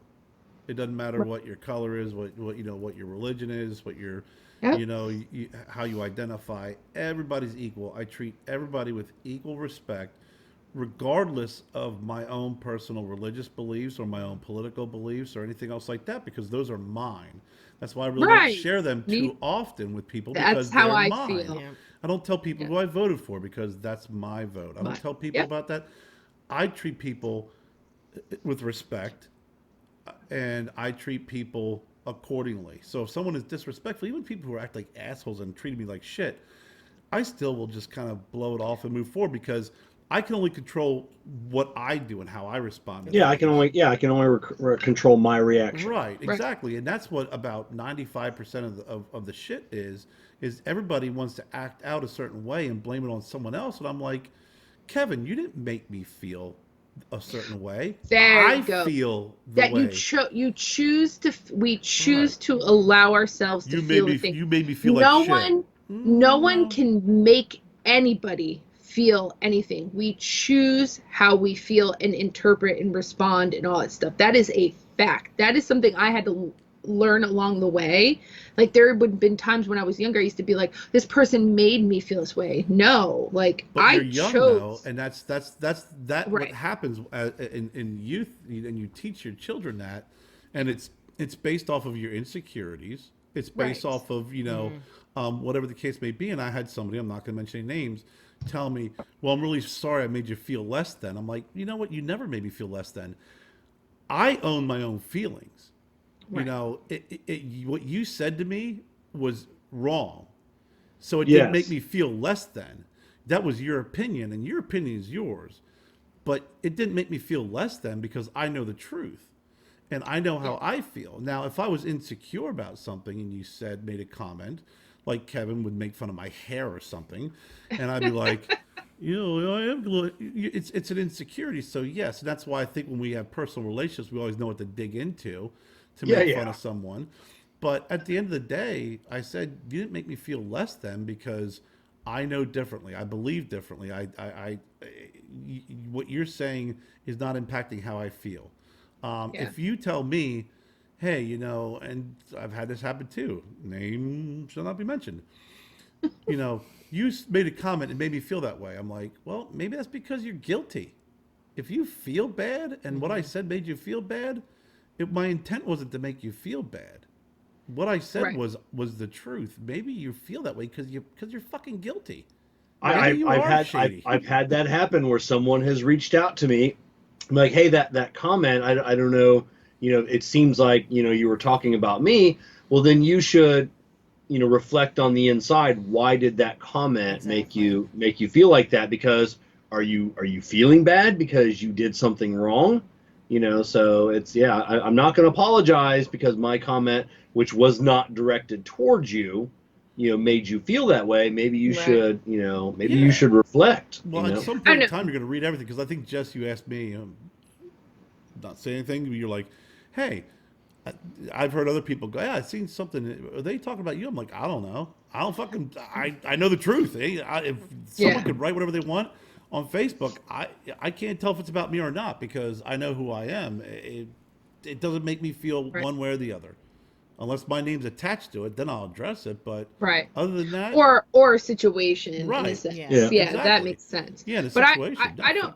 I have never really shared this much with anyone, but like at some point, my oldest son and I went to a trauma therapist, and I think people's idea of trauma is they were abused physically or sexually, but trauma happens on so many different levels. True. It's mental, verbal. I don't think people really, it could be something so small that happened in their lives that triggers something that kind of then sets motion of things that happen as they get older. Because, when we're young, we're sponges. We start soaking all this stuff up, and there could be just one thing that could set us off course. Okay. I'm not making excuses. I'm just saying, I learned a lot going to this trauma therapist, but it took a long time to find someone who understood, I think, what Graham and I needed at the time for what we were going through.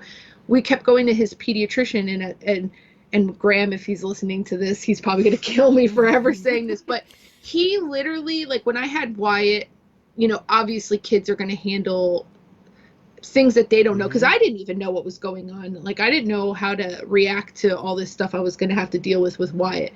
But Wyatt had to have glasses. So Graham then was like, I can't see. I need to go to the eye doctor, and tried to fake that he had eye problems to get attention. Okay. So kids react, and start watching and seeing and learning and stuff. But, so I didn't know how to help Graham. I kept taking him to the pediatrician and all this other stuff. But there was one pediatrician, when we finally moved to Florida, she was like, honestly, she goes, I just feel like there's trauma happening in your guys' lives. Something has happened to just cause you both to kind of be feeling this way. So we went to this trauma therapist, and it was one of the most incredible things to have ever happened to us, that finally I felt like we were finally getting help that we needed. This person basically helped us kind of heal some wounds that we didn't even know what was considered trauma. Because the stigma is, well, you weren't literally sexually abused, so you can't have trauma from that. You weren't maybe in a car accident and almost died, so that's not but verbal and mental abuse, and obviously physical too, and sexual, but mental and verbal abuse it kills people. No, it does. It wounds people in a way that I don't know sometimes cuts deeper. It cuts verbal deeper. And mental. It does. Because if you're hearing it all the time, especially when you're young, you're not good enough. You're not important. How you feel is stupid. Who you are is wrong. And so imagine and that's why I do feel I'm very open-minded. I do think people who feel a certain type of way should have a voice and have a say. And so that's why I don't take that lightly, but I do have my own personal beliefs, which I'm entitled to, as a woman also, I find it hard sometimes to agree, if you're not, you don't get to change what it's like for a woman. You don't get to dictate that. We don't get to say this is our breast milk. You know what I mean? And that's one thing I've often wondered about women, so someone that's transgendering, Right. I don't know. It's so women's for me, as I'm I have been a woman for 35 years. You have been a woman for 2 years. You can't tell me. That's just, I don't know if that's. Here's my thing. I have a friend who's transitioning currently. Transitioning, not transgendering. Thank you. I had the wrong term. So, from a male to a female. I've known her, my whole life. But she probably felt like a woman her whole life, but was inside a male's body. Possibly. Right. I've never gotten into detail with her, but I totally 100% support her, whatever her choices are. But at the end of the day, if she ever came to me and said, you didn't really breastfeed your kids, I would be like, fuck you. I'm sorry. I would say, fuck you. Because you do not get to tell me that I have to change what I did for my children because it made that person uncomfortable. But that's where that dual respect, like you're giving the respect and you're saying, look, Right. you Yeah. know, you may So have felt like a woman I your whole want it in life. I get return. it. But then there's certain things that I believe, especially being, you know, a woman, that I feel and think. And I Right. think if you probably would get, and a lot of people, if they would get and sit down and talk to each other, and I always feel that the one thing is trying to understand where the other person is coming from with an open mind, you'll come to an understanding, And that's where that and brings me that's to where this. it I've watched completely lost. friends of mine who we've all known each other our whole lives just be so disrespectful to this person. And it breaks my heart. And I've gone to bat a few times for her, like trying to support her. But also at the same time, you know, I can't make people think differently. I can't make people accept things. But I do, that brings me back to the whole trauma thing. There has been so much trauma in this person's life, Right. you know, that really it's not my place to bring any of that up. But I always think in my mind when I'm interacting with people, when I start to think, okay, I'm not going to agree with this person, I'm not going to like this person, maybe they've gone through so much stuff, and that's why they can't even have this conversation. They Right. can't even meet you in the middle. They can't even agree to disagree. And there's a lot Like, of people who have had so experiences like that where they don't even want to right. hear the other side because, and that obviously takes a lot of therapy, I think, you know, because I agree. there's something there. Then you also get into the other extremes where, you know, and I hearken back to the conversation we were having earlier about, you know, the way things are now, where everything is deemed or possibly trauma. You know, this person said this, so I'm traumatized by it. That's And I another think good and I think you can go down that slippery slope of saying, you know what, growing up as a kid, you know, the nuns I dealt with and the parents, yeah. it's like y'all would Right. think that I'd be in therapy for the rest of my I mean, life because it's I trauma. got paddled in Right. school. It's I like mean, now you raise your voice or you say right. something. It's like I'm traumatized. Are you Well, fucking and like I remember when kids started calling like the police on their parents because they told right? them It's they had to do their crazy. homework.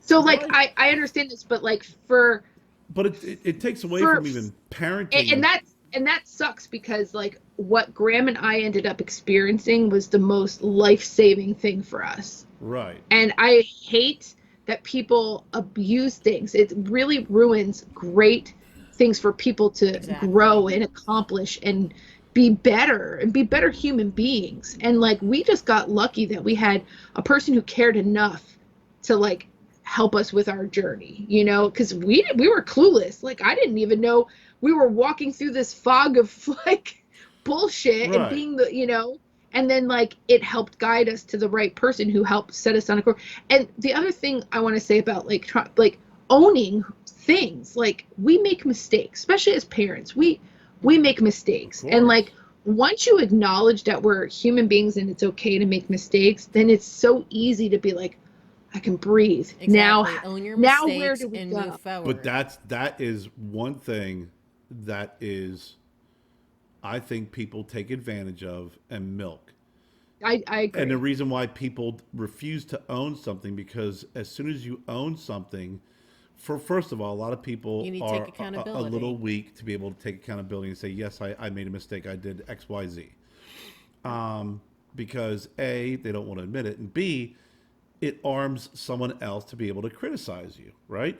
So Right. and I mean, Jennifer, you know me. I'm like, listen, I've screwed up a lot. I own it because I want to change and be a better person. I made a lot of big mistakes in my life. I made a lot of little mistakes in my life, and I try and change things because you should, you know, want to grow. And there's a lot of people that are sitting there waiting for you to admit to that, so they can jump all over your ass about it, and because that's on them, that's their gig, not my gig. That's their Yeah. shit that they And need to clean up on their side of the and that's where Exactly. we street. talk about with the traumatizing is it's when you have people overutilizing and overusing terms and situations like that, it takes away from the people who are truly having issues.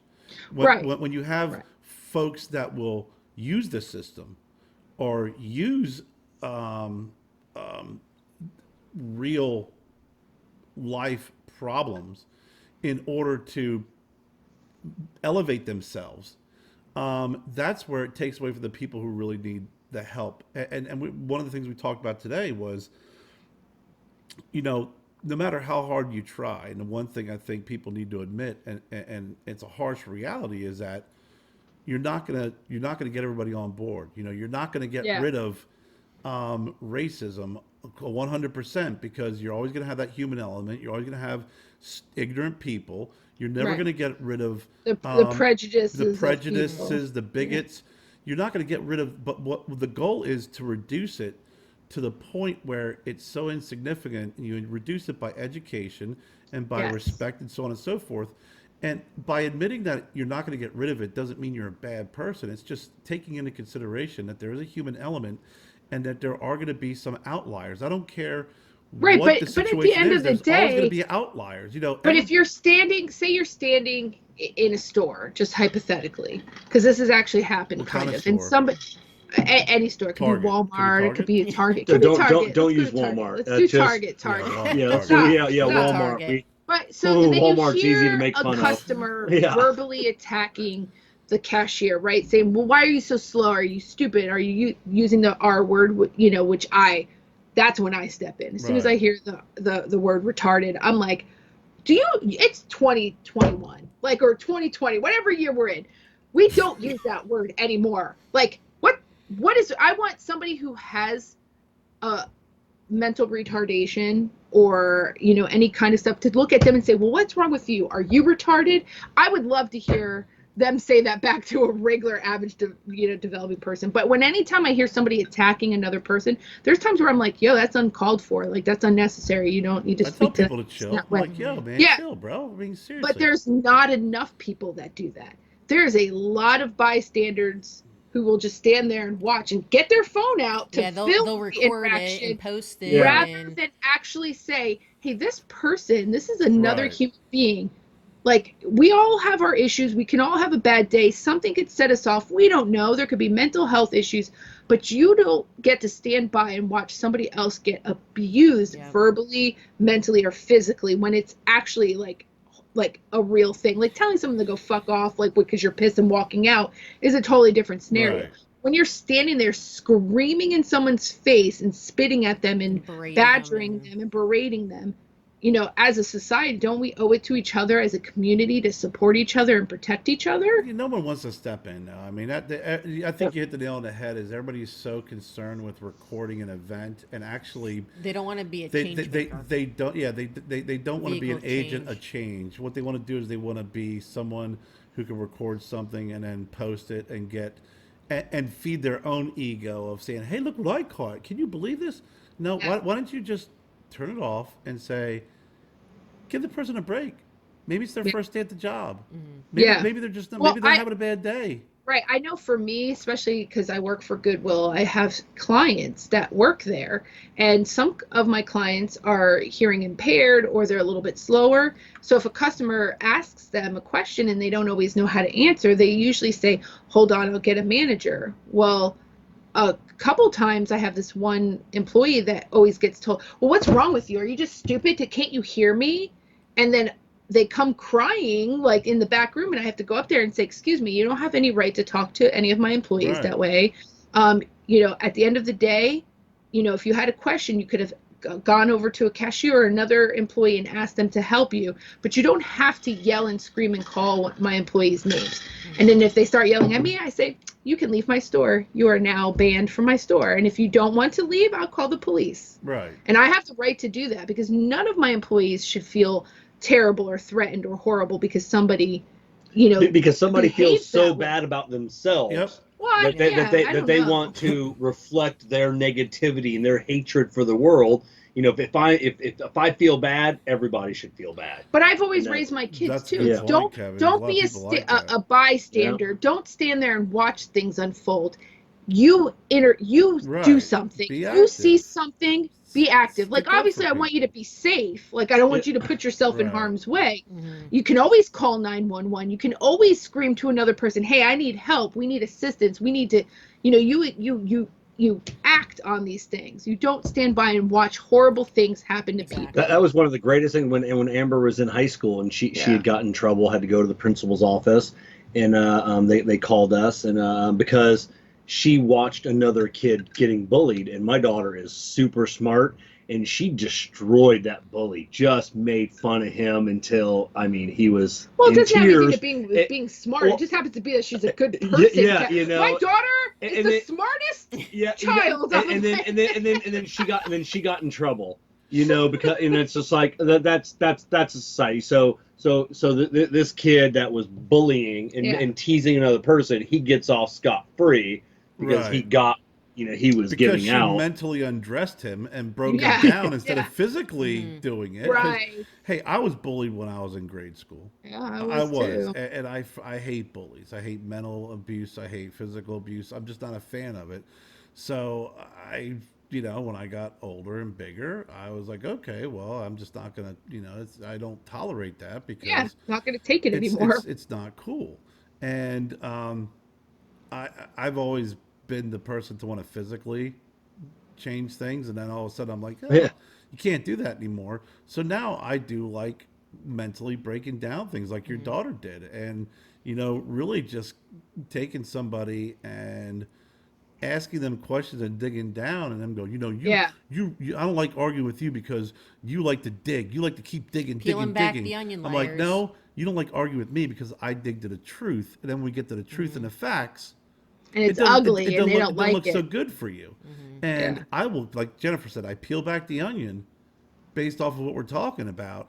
And if part of that onion is me fucking up, I'll own to it. Yeah. But I guarantee you, once we get down to the core, you're going to be looking like a fucking idiot. So let me ask, like, where do you feel like we are at today? Like, how do you think we got here? Like, to this point where we're having even this conversation? Like, where do you think this shift happened?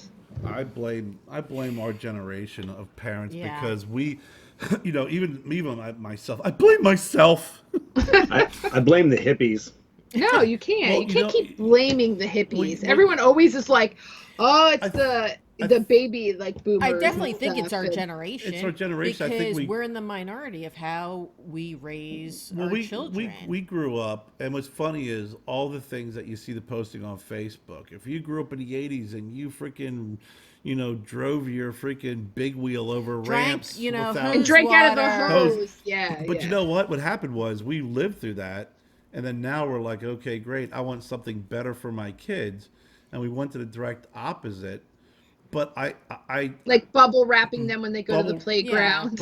exactly. But I also think that Allow them to do whatever they want, free range. Yeah. Oh, no rules for you. Yeah, the I no won't rules yell at thing. You. You do what you I'm your want. friend. I'm not your parent. I think that has been horrible. Wrong. I'm your parent. I don't want to be your friend. No more spankings. Everything No more is a timeout. spankings. No So discipline. You can curse. It's just a word. It's okay.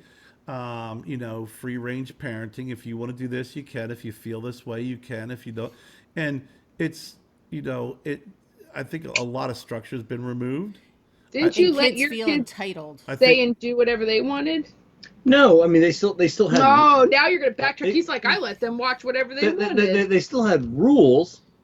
It's and those rules come in layers, though, too. I mean, the Yeah, rules between 0 through 5 are different from 5 through 10.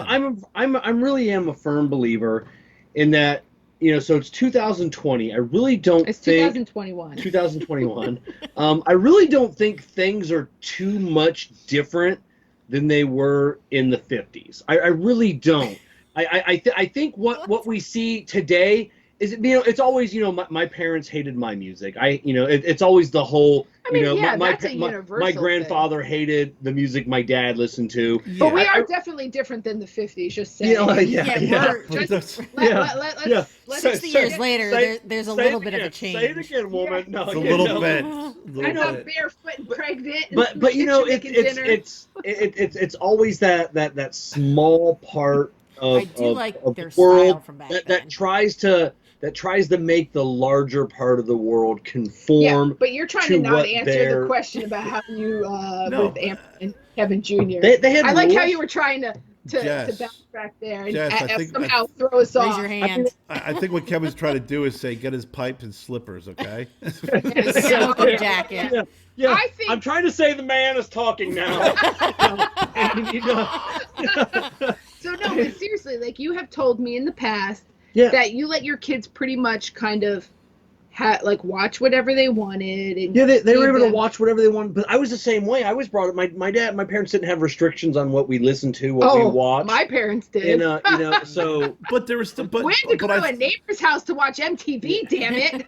but there was still a structure, right? There was still a structure. You I mean, there still is and It wasn't free range. I know freaking people probably hate me for saying this. I don't give a fuck. I still think That's that why we're the Broadleaf Bullies. in a family there is a hierarchy.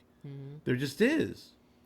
yeah. Because and does that limit to male or female? Well, no, like you were saying, listen, mother, listen. You like can you- burn your No, bra no. elsewhere. I'm I'm not just saying it's asking. no. You said- I'm asking, you said what's ear- the hierarchy? you said No. earlier that parents make mistakes. No, I'm not. Let me clarify that. No. Parents don't. What, Parents what don't make makes you mistakes. think me saying there's a Mom- hierarchy? Yeah. Moms make mistakes. Dads make new rules. That's all. That's the No. way. That's the hierarchy. bumper Dads sticker that just you have? now we have a new rule. But Mom just made a mistake. I think no. I think for like Jess is trying to every put words in family my mouth. every family dynamic is different. Like period. Like It is. people have a right to decide how they're going to navigate their family, right? And like raise their family. That's their choice, that's their prerogative. More power to you. I do not care. Like how I choose to is my business and how you choose to is your business. But at the end of the day, like you allowed your children to do certain things that other parents possibly might not have done that, correct? But your kids turned out pretty damn good, in my opinion. I will give you that. I had a different parenting style than Kevin, and I think my kids, especially Graham, has turned out pretty damn good. And so that's, What's the so commonality though? That's what I want to ask you, and it has nothing to do with hierarchy of men and women. When I say there's a hierarchy in a house, I'm talking about the parents and the kids. And I think our common thing is what's the commonality? I think our common thing is that we just respected what our kids wanted. So an example of that. Amber played fast pitch softball. She was a pitcher when she was young, 10 years old, whatever it was. And she was good, like really, really good at it. So she did it for a couple seasons. So next season was coming up, talked about it. Hey, we got, pitching coming up and or softball season coming up. And she said, I don't want to do it anymore. I'm just not having fun. And I'm like, okay, you don't have to do it. So, and then we had parents call us, Mary and I, lambasting us. Hey, Amber's not going to play. Yeah, it's fine. But that's a great example. But I'm saying about the actual parenting itself, and this is the one thing, Jessie, bring up a good point that I am very interested about, because you ask, why are we where we are, right? Right. And we could talk about the different parenting, the guilt from growing up and drinking hose water to my kids can only drink Evian or whatever. Getting rides in the back of a pickup Exactly. truck, But with no seatbelts. But and we look at, we're like, everybody turned out fine, and you have some families that are perfectly fine and kids end up screwed up, whatever. But if you do have families, as you just pointed out, two different backgrounds, but the kids still end up good, there has to be some sort of commonality there. I think you have to look and see what were those commonalities. Even if they're small, there still has to be a nucleus of that commonality. And I don't think there has to be. I do. I think there has to be. I think and I really believe from the day you were born, from the day your mother gives birth, you are, and you could talk about religion, you could talk about you are predestined, I think, to become a good person or a bad person. I think you're predestined to be smart, to be to want to, Kevin, that is some and I nature versus nurture, Wow. Kev. It really there are so many cases where children were treated badly, or they grew up in poor environments, and they went on, they strove, and then they become the best that society has to offer. Okay, this is and not a friggin' TC or TLC friggin' special or whatever it's called.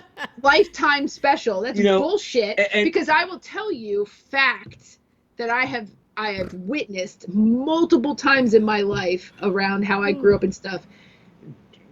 Rich people, poor people, smart people, dumb people, whatever you want to say, and that's a terrible thing to say because no one's really dumb. But people are. It's okay. People, yeah, yeah. People don't always have the same access to things, right? Yeah. Some other people have a more of an advantage. Doesn't mean that they're better. Just means they have an advantage, right?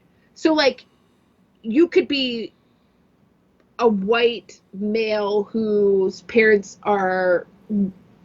They don't hurt for money, right? Then you have an African American male who's maybe in a one-parent household and they struggle. That mom's a single mom. She works like 2 jobs, right? That other child has the advantage because he probably has a 2-parent household. They have a good income. Mm-hmm. He doesn't want for anything, but he's not better than that other person. He just has an advantage. So sometimes people get stuck in this situation and can't see a way out, but there's a lot of times where they do see a way out. But as a society, we're not always nurturing to the correct person. Yeah, so that person who already has the advantage doesn't need that extra help or nurturing. It's the person who doesn't have that advantage. So the one kid that has everything grows up to be Hunter Biden. The other kid that grows up in the ghetto grows up to be President Obama or Ben Carson. You know, but that's not always the case. Or Ben Carson. And that's not always the case because it could be roles reversed. Yes. There's times where kids who have everything at their disposal, but that's where those family just dynamics don't have the drive. Yeah, but that's where those family dynamics come through. Because I knew a lot of kids who came from families, like you said, white family, parents made money, and they had advantages. But the problem was, the parents felt just because they provided them with money. And didn't bust their balls that they were being good parents because the kids never went without. You know, they always didn't have to. But what ended up happening was, you got a kid who gets everything that they want. They don't realize the advantage that they have, and the benefits that they have, and then they become very underachieving individuals. Then you have people. You may have a situation where you have a single parent household. You mentioned African American single parent household, where the mother or the father, who the single parent is, I know you favor women, so we'll say the mother, works 3 jobs, works their ass off, and is an incredible role model for their children, so they understand that we're not. I don't get everything I want. I have to work hard for it, and B, I don't have the advantages that some other people have, so I have to make my opportunities or create my opportunities, and I think that's where I get back to that commonality, is the role models and the commonality. Where if you have a household that may be very strict and structured, and another household that may be a little bit more open and liberal, I still think that they may have that same strong role model. That is pretty consistent regardless of how you're raising your kids. I agree. I think that's the commonality. But if you're says, hey, you can do whatever you want, you can think whatever you want. I still think at the end of the day, those kids realize. I go to the bathroom. Go ahead. Keep talking. he's bailing because he doesn't like what we're saying, Kerr. But that's okay. But he doesn't see that because I'm that mom. I'm that mom that was a single mom who had 3 kids. No, don't leave too. I'm just saying, like, my kids had no advantage. I mean, I used to have to roll change. I worked 3 jobs. I cleaned house. I did everything. On the surface, they saw me. I was like, I'm the best thing that ever happened. They didn't know that shit was bad. That we were having breakfast for dinner because eggs were cheap. Well, first of all, you not only let him into that. You not only let him into that, but you also didn't blame other people or other things and situations. And I think that's another thing that's a commonality, is it's what you teach your kids through action, right? And then not go, yeah, well, things are tight this week because You But know, also, I taught my children to have pride. We might not have the state of the art anything, or you didn't right. have that Game Boy or whatever came out. Like for Graham, for instance, like it was like all this technology was coming out as he was growing up, and all his friends were getting Game Boys or PlayStations or Nintendo, anything that was cool. He was like, wanting. I couldn't afford any of that, and so teaching him, to not be envious of other people was extremely hard, Well, it is tough. because That is very it's tough. very tough to not be able to see, Especially now, it's different now than it was when we were kids. I mean, oh, absolutely. even when we grew up, I mean, listen. My dad worked 2, 3 jobs sometimes, and we were 3 of us in a household, and he was a blue collar worker, and all my other friends had XYZ, Yep. and they're driving, they're riding new bikes, and my dad's taking me down to the freaking, you Yep. know, But you know what? to the I Salvation never Army, and I'm noticed. getting a bike that's like freaking 10 years old. I never noticed that we were poor until I was a teenager. To be honest, as a young kid, Right. I had no clue that we didn't have money and that we ate pretty much the same dinner every night, which was not glamorous. None of You that wonder why I ever eat lots clicked. of leftovers. Yeah, leftovers always. I'm a big leftovers person. She's like, Yeah, listen, I'm a I eat leftovers leftover. because that's what we ate. If we had chili one night, we had Yeah. chili until it was gone.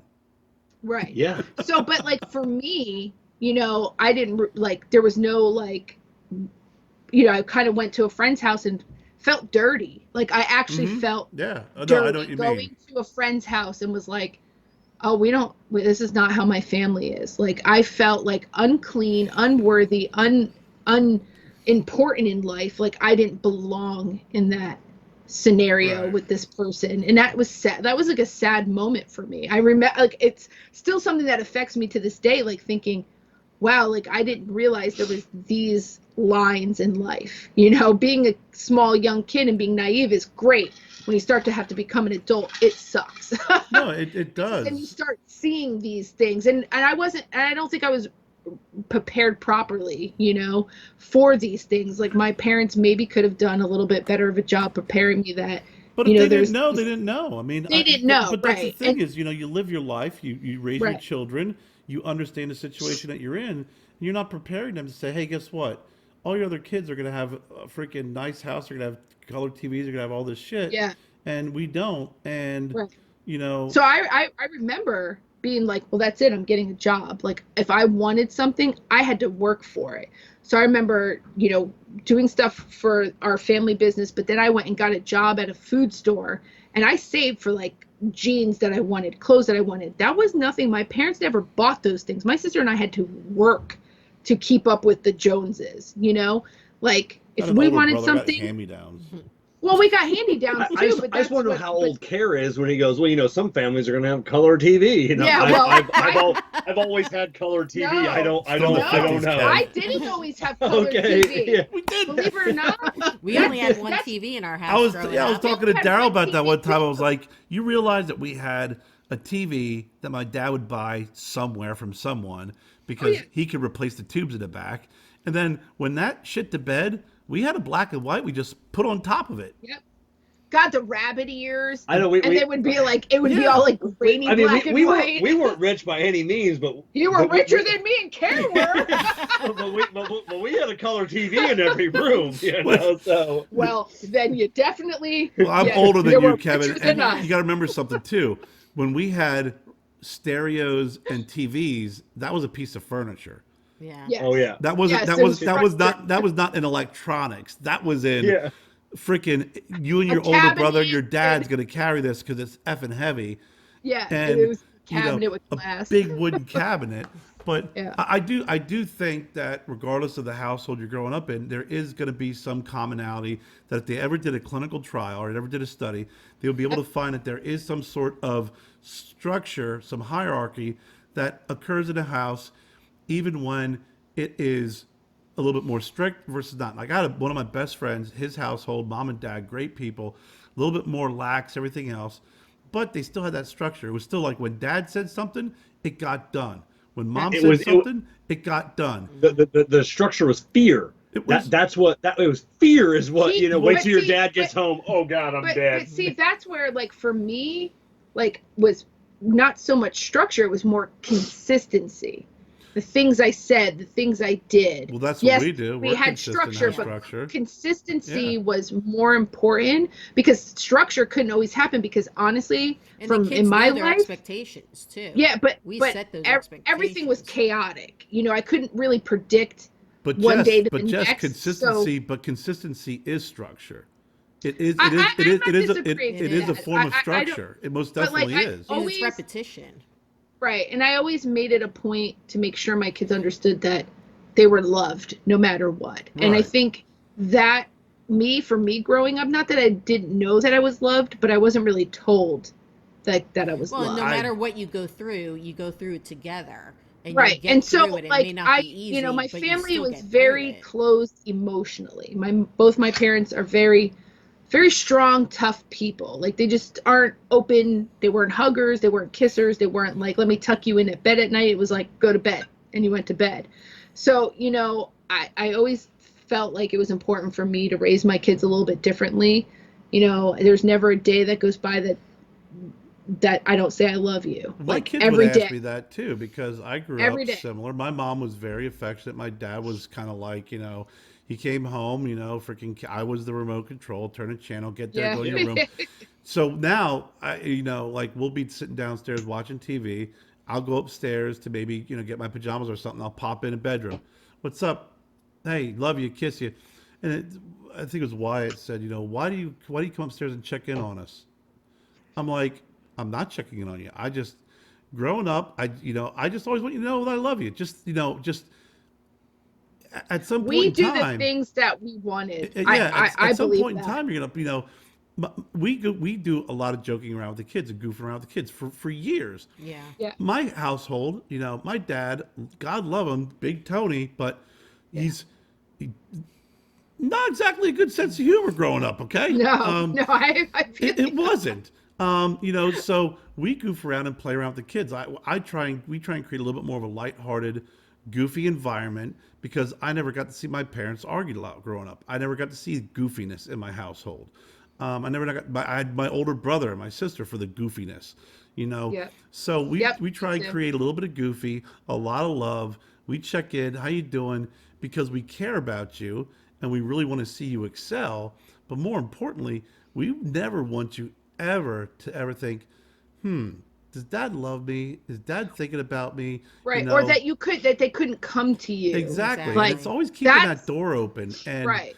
I still think that there is some of that commonality threaded in between different Right. types of parenting styles. So that's what I try to like explain to Kevin. Like, I think how he raised his kids is amazing, but I think sometimes you don't think how I've raised my kids is amazing. Well, because I wasn't there, so I don't know. But you're here. You've been here Yeah. for 5 years with two Yeah. smaller ones, and you fight me on my method. As if Well, then that's like saying Graham's garbage and how No. how you raise How'd your you get kids to is that freaking garbage. conclusion? Yeah, I know- That no, was a no. quick Oh, dot. there's a point behind this. Okay, that was There's a a quick point straight behind line. this. Yeah. Because listening, I was hoping there would be some other insight coming from you guys so he could hear. So now I feel a little validated because sometimes I feel like, am I being just so harsh on Kevin? And I'm not trying to be harsh on you. I just don't think you say certain things, but I don't think you see certain things. I think you get blinded by how you feel things should be done rather than how things have been done by me that have worked. They have so in my defense of so Jessica and I, you don't get to talk for 2 minutes, Jessica. We have two different methods of waking up Wyatt in the morning. So Wyatt, get up. She goes up. Wyatt rubs his back. First off, Hey, do okay, not no, exaggerate your bullshit because I already told you say two some two shit. minutes. You're That not was allowed to about talk. Kevin gets 10 the seconds. She's like, good morning, my prince. It's Yeah. time to get up, and it's time for school. And then he lays down for like 10 minutes and doesn't get out of bed. You don't get to talk. And then like she goes in there, Wyatt, baby, prince, my handsome man. It's time to get up for school. And then he's like, Arr. So I, when it's my turn to get him up for school, I bust in his door like I'm breaking down a meth Sounds like I have lab, 2 different and methods of getting and things then, up. then turn the light on, rip the blankets off. I'm like, hey, it's time to get the hell up. And he gets up, he gets dressed, he does his thing. 10 minutes later, he's all good to go, and that's it. But she's like, quiet, baby. It's time to get. This is a third time, Prince. Can I ask you one thing? First off, I don't call him. I do not call him Prince. First off, second of all, when I do wake him up, I do rub his back, and I want him to wake up in a loving, good mood. People should right? wake up in fear every day. And- Every day you should wake up scared. Humans, What? adults, or And children. also, when I'm here to wake him up, it's because I'm not here often. Yeah. I close a lot. Yeah. I don't get to spend that much time with them. So the little extra time that I can add to say, I'm here, I'm your mom, I love I you. understand that.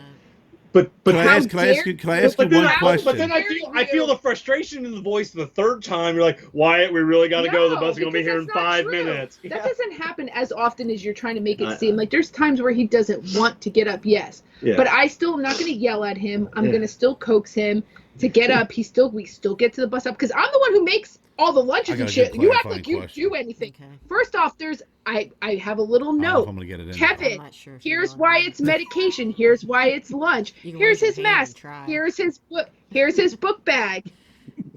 I don't think Kevin I got 2 do minutes all. either. Go ahead. I'm watching Sorry. the ticker. Can't do the 2 minutes. Kevin got 38 seconds. I'm just saying. 38 seconds. That's it. 38 seconds. That was I a told you. That Yes. was far longer than I thought he would get. But I want to ask you a question, Jess. I want to ask you a question, and Kevin too, only because free your mind first and foremost, okay? Because Jennifer and I have 2 different methods too. Hey. Okay. Are both methods effective, and do they get the same result? But they're coming from 2 different types of approaches, which is not a bad They have the thing. same goal. Okay, so one isn't better than the other. One isn't worse than the other. They're just 2 different. They're just 2 different approaches Right. that still get Wyatt up, and he Right. probably knows. Hey, mom's gonna rub my back, so I'm gonna milk a little bit. Yeah, of course. Kevin's a jackass. I gotta go. I got to get up and go. So Right, but here's we do my the other same thing, thing though. because we have 2 different approaches, and Yeah. it's and regardless of the structure, whatever, there's always that. Hey, you know what? I tried the first real nice approach. And maybe you can probably explain it better than I can, but at some point, I'm gonna go from I understand to okay, let's get it going. And Jennifer's approach, and we see it with Joseph's interaction with us on different things. There's different things that he's like, who will you go to if this happens? This is actually Yeah. a question on the drive. You can take it home from here while I today go to the bathroom. Where we were talking I was the winner, about- by the way. Yeah. Well, and I don't blame him either because certain things I take incredibly serious. So if he came to me, I'm not always good with, okay, listening, taking a step back. I'll just jump right on top of it. It's Oh, just okay. kind of, full force, Jersey, straight ahead. While I know, they Kerr will all take go- a step back, listen to it, think about it, discuss it. There's method to it. I just jump. Right. So a couple questions were asked to Joe today in the car of, who are you more comfortable going to? Would you go to your mother or would you go to Kerr first? And he said, well, I'm fearful of my mother. And I said, I don't want you fearful of me. He goes, not with everything, but just with like school, especially because I'm not like helicopter mom. I do hover and maintain and, You want to watch- make sure he's doing what he's supposed to. doing what you're doing and keeping them on track. And especially with him in high school now, I've definitely eased off and let him kind of take the reins, but I'm still always watching in the background. So Yeah. I will question him, hey, why is this grade this? And, what did you do? So he's Right. gotten better with it.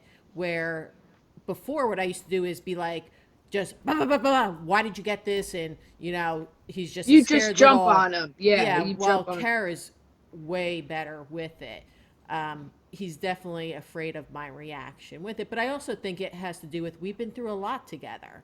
You know, Joe and I have, you know, before Kerr, with his leukemia and just life in general, it was not easy. I was hoping you would bring that up though, because that was going to be my point. Was as moms, we overcompensate. I think. Yeah, so I think that's where Joe doesn't want to either disappoint or whatever it may be.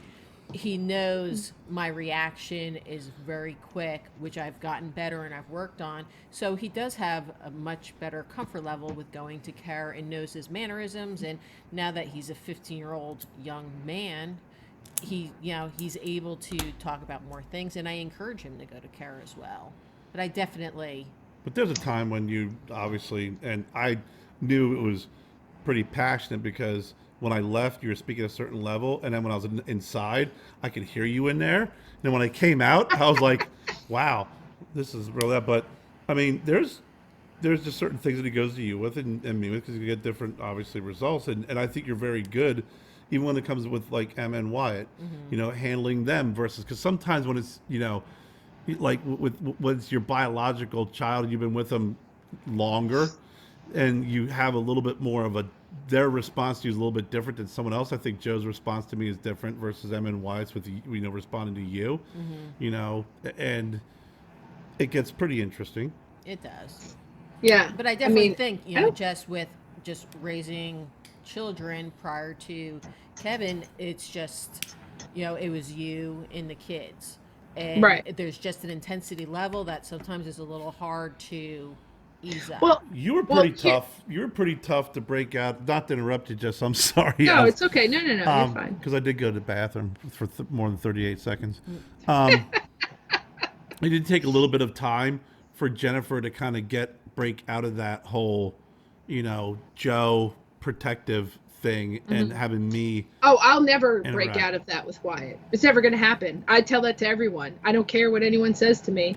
My child is one of the most important things in my life, and if I feel like there is anything that's going to ever harm him emotionally, physically, I will kill that person. And I'm not going to apologize for it. And that includes Kevin. If I feel like he's doing something, I won't finish my statement. Wow. No, you don't get your 38 seconds. Sorry. Jessica's always said, even when we were dating, she's always building this brick wall. It's always so for every 4 bricks she builds up on this wall protecting, I'm taking down 2. So she keeps it so this wall is never going to be completed. It's never. She keeps building it, and I keep taking the bricks down. Because I don't know how to explain to anyone what it's like to have a child with special needs. I don't. I do not. I'm not angry with anyone for not understanding it. I'm angry that everyone judges me for some of the stuff that Until how they I walk behave. In your shoes, they're not how I behave with Wyatt. I don't know how much time I have with him. I don't know what the future holds, and I want it to be his best existence while I have him. Yeah, and it makes me emotional. Yeah. She's crying. Because it makes me emotional because I don't think people understand. And so then I feel judged by you sometimes when I do those things because I need to do those things. I have to. Or I'm not going to go to work because then I'm going to quit my job and I'm going to stay home and I'm going to be that kind of mom because I need to have that. I don't know how else to be with him. I love Gabby and Graham 100%, but Wyatt's a different kind of feelings that I get. So I'm overprotective. I'm over, like, he's not my prince. I do not call him that. I call him my bubby or my pumpkin pie, first off. But I do treat him. I think Bubby is Latin for prince. Yeah, I believe so. But I do treat him differently, and I'm not going to apologize for it. But it drives you crazy. But then it drives me crazy that you can't be on my team and understand where I'm coming from. Wake him up nicely. Tell him. Well, because you want to cherish every moment. You're a good-looking dude. Like, I like your outfit today. Like, engage in a way that makes him feel important. That's all I'm asking. You rip covers off and tell him to get his stank ass up, basically. Because Go change your underwear, kid. Make sure you wipe your ass. Everybody, man, woman, child, no No. matter what age you are, should wake up every morning in fear. No. So I don't believe in that. Everybody should wake up scared. But that's where I come from as far as that. Like, Gabby and Graham, yeah, rip the covers off, get their asses up. Wyatt, I can't do it. And I know it's a weakness. My whole family tells me all the time, like, you're part of the problem. I don't see a problem. I see love and fun and hugs and kisses, and you just hold on for a second. Me. You just contradicted yourself. How? You said my family tells me that I'm part of the problem, and I am, but I can. Yeah, I don't care. I know I'm the problem. I said that. I'm not going to apologize for it. I know I'm a problem with Wyatt. I know what I do. There you go. I'm well aware. I admit it freely. I tell Kevin all the time. I know. So fuck off. So that's what my point is that I'm not going to be different, but I need him to be different. And then maybe I can then see things differently. Probably not, but there's a maybe in there. So you want Kevin to conform to rub you. his back and call him Well, no. and But I'm saying you want Kevin to conform to how you do things, and then maybe you'll see things differently. But I conform to how he does things. He You doesn't do it for me. Well, I was just clarifying question. I don't know what the question was. You said if Kevin conforms to the way you do things, then maybe you'll be able to see things differently. Yeah, possibly, yes. I think so. But how would you be able to How see it's- things differently if he conforms to I how think you're that I doing? wouldn't be so stubborn and put those wall brick things up as much as if he gives me a little. He doesn't. He's more. I'm stubborn, but this man is to a fault stubborn. Like, you can't get him to budge sometimes. If he budged a little bit, maybe then I would see things a little bit differently. I think it's out of spite because we're oppositional defiance disorder going on here. I'm a middle child. I don't know what your problem is, Kerr. Why are you coming at me? Listen, Jan, Marsha. Yeah. I don't know what your problem is, Kerr. Yeah. Apparently, Kevin, now it's my problem too. I appreciate that, Kerr. I apparently took on some responsibility. Don't remember how I transitioned over to me. Yeah.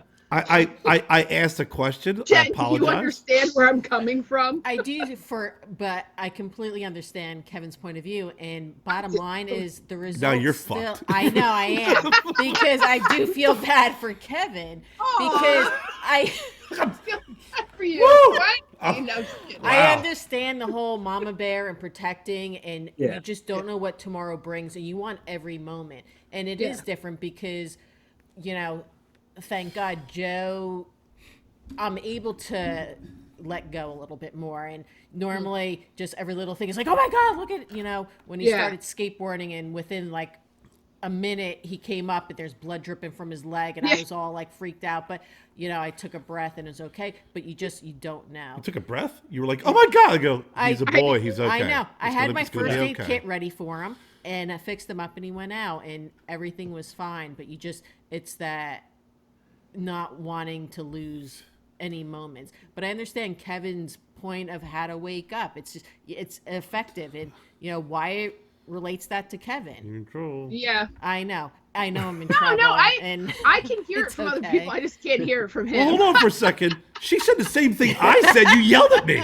Because, Kerr, I thought we were having a moment. We are having. She said the same thing though. Someone's got to be on my side. I'm on your side, but I could also see All where Kevin's coming the one thing is, and I'm going to say it again, just like Jennifer did. Maybe I'll get yelled at less this time. Is that you can have two different ways of doing things and still get an effective result.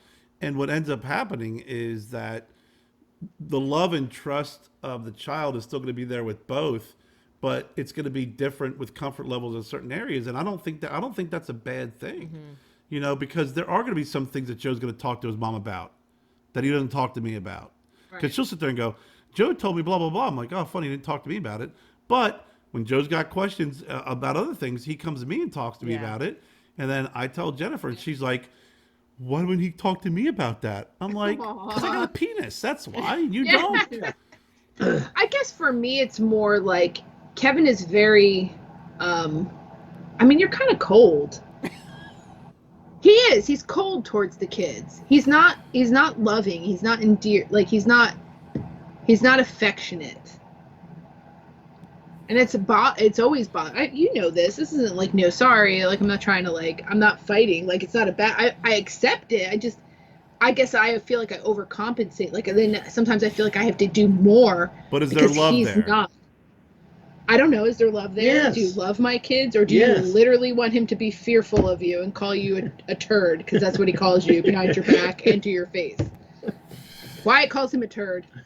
But I call him a turd. And Kevin's, well, they have that relationship. It sounds like But Kevin's I don't cool like with it. Yeah. I don't like. Is it a that part of banter the going back and forth? Yes. I don't like it because I feel like it I see a side of Wyatt that I don't like. Well, we race when we eat. It drives me crazy. Like, just, if he takes a sip of his drink, Wyatt's taking a sip of his drink. He's like, that's it. Kevin eats a bite. He's like, I'm eating a bite. And then he looks to make sure he finishes his plate before Kevin does. And it's disturbing to watch. And I look at him, and Kevin purposely is like, and he'll be like, don't look at me, Kevin. And Kevin will keep staring at him. And I'm like, he's going to choke on his food because you're being a dick. You know, and then if Wyatt doesn't finish his food first, he's like, oh, Gabby won. Mom won. Like, it drives me nuts. But you don't see that as just playful banter that actually Wyatt's enjoying and Kevin's enjoying. Making a game? And I making don't know, he gets upset. He cries sometimes. So that's why it bothers me. He doesn't cry. He whines. Well, it's crying. Yeah. Cry whining. Well, and I'm not trying to be. I'm just saying, like, it's. No, I mean. I think that there is. This is like. I know the fucking guy made him cry. Now I'm on your side, Jess. No. I know, he really is a freaking Never dick. gonna be able to do this podcast. You realize this, right? Didn't we say in the first episode that this may kind of end things, and Kevin's gonna be moving in with Duncan shortly? Me and Kevin will be in our own personal place on our Well, flat. no, it's things that I obviously wouldn't say them if I've never said them to Kevin, and I think Kevin's not like doing anything to be a terrible person. I think that's why I see if there's love, and even though he may not be affectionate, but if there's love there, it bothers me because of my childhood, and how my sister and my brother and I have made it a point to always just be like probably more emotional than anybody should be because we didn't have that growing up. And we all admitted that we're dysfunctional, emotionally dysfunctional. We get that. But our kids, that was one of the things, like, we made it a point to always just be a certain type of way. And, like, then here comes Kevin kind of being like my parents. And I'm like, I want to throat punch him sometimes and be like, don't be that way. I need you to be kinder, gentler, and then, more understanding, because I see you do that with your daughter. I see you do that with Amber, but you don't do that with mine. So I look at it this way, you know, so you and your sister have grown up to be successful, but even Donnie, your brother, is coming around. He's the youngest, he's the baby. He's the baby. So you pretty much, but your parents have raised 3 successful adults. My father, to this day, I'm 43 years old. I've never heard my father tell me he loves me ever. But I know that, you know. So we were in. I've heard your dad tell you he loves you. No, he doesn't. Yes, he does. Then he said it behind my back. I've seen him give you a hug and say I love you. Yeah, no, I've never hugged my dad in my life ever. Yes, you guys have at Christmas time. No, I think we shook hands the one time. But so my dad was Big Tony. My dad was actually Big Shady. So, and I've always wanted to name a cigar, but obviously I can't because of Drew Estate and Shady, you know, so I would love to name a cigar after my dad as well. But he was a blue collar, you know, and then, but I grew up successful. So I saw, you know, that, you know, yeah, he didn't tell me he loved me. I said my kids growing up, you know, I was a little bit tougher on them as well. They grew up successful. So, don't you want to, you know, I love you, but Wyatt has Down syndrome. Yeah. I'm just saying, though. Like, no, it's not an excuse, but I'm just saying, like, he's not going to be a nurse. He's not going to be an IT person. He's not going to go. I believe he can be. Okay, well, good for you. Yeah. Good for you. Okay. So I appreciate that sentiment, Kevin. But I'm saying, like, a hug goes a long way. Yeah, I know. Strange. But you know, my dad was like, listen, my dad wasn't a complete prick growing up. He wasn't. But the one thing that I did learn when I got older was, I said, growing up, I fought my dad vehemently. We were at each other's throats. I spent my 20s trying to move as far away and be as opposite as him. I spent my 30s moving closer and apologizing to him for I now I understood why he did what he did. Now I understood how he was and the things that he did. Whether I agreed with him or not is a completely different situation.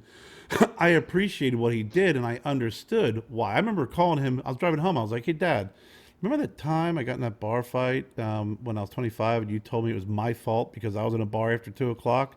He goes, "Yeah." I go, "You were right. I'm sorry. I acted like a dick that day, but you know what? You're absolutely right. Nothing good happens in a bar after midnight. I shouldn't have been there. Me being there was part of the problem. Even though I didn't start the fight, me being there was the problem." So my dad was like, growing up, he's like, "Listen, I'm your dad. I'm your parent. I have a responsibility to raise you to be the best person you can be. So you can be the best person you can be. We can be friends when you're an adult. I have plenty of friends now. I don't need another friend. I don't need a roommate. You're my son." And that is the structure. End of story. If you have any questions, refer back to rule number 1. I'm the dad and I'm in charge, right? That's always been the rule. After growing up, we got a chance to be friends, and my dad's my best friend, but I still have that, he's my dad, and there's still that respect, and we have arguments and stuff, but I really understood why when I didn't have homework and my grades were poor, he would make me grab a freaking encyclopedia and pull something out and make me write a report on something. At the time, I'm like, what a dick, right? But after I grew up, I'm like, okay, he was trying to teach me something, and I understand it now. So and it's the approach. Like there's other ways we could get to that approach, everybody's but approach is going to be different. It's going to be different. There's And commonality. I get that. Yeah, I do get that. And my dad and I were always, I mean, we never fought. Like you mentioned the encyclopedia. I'm the kid growing up that I would randomly during the summer pull out an encyclopedia and write a report on a subject without having to. That's just what I enjoyed doing. So that was different. That's why we're both fountains of useless information. Yeah. So my dad and I have never fought in our entire life. My dad has never heard me cuss in front of him and ever. I've always had that. So yeah, my dad and I never fought. We always had that. He was the dad. That was it. No, and then Jessica, when we were dating, tried to get my dad. Hey, so what was Kevin like as a kid? How do you? My dad would be like, no, he's perfect. Yeah.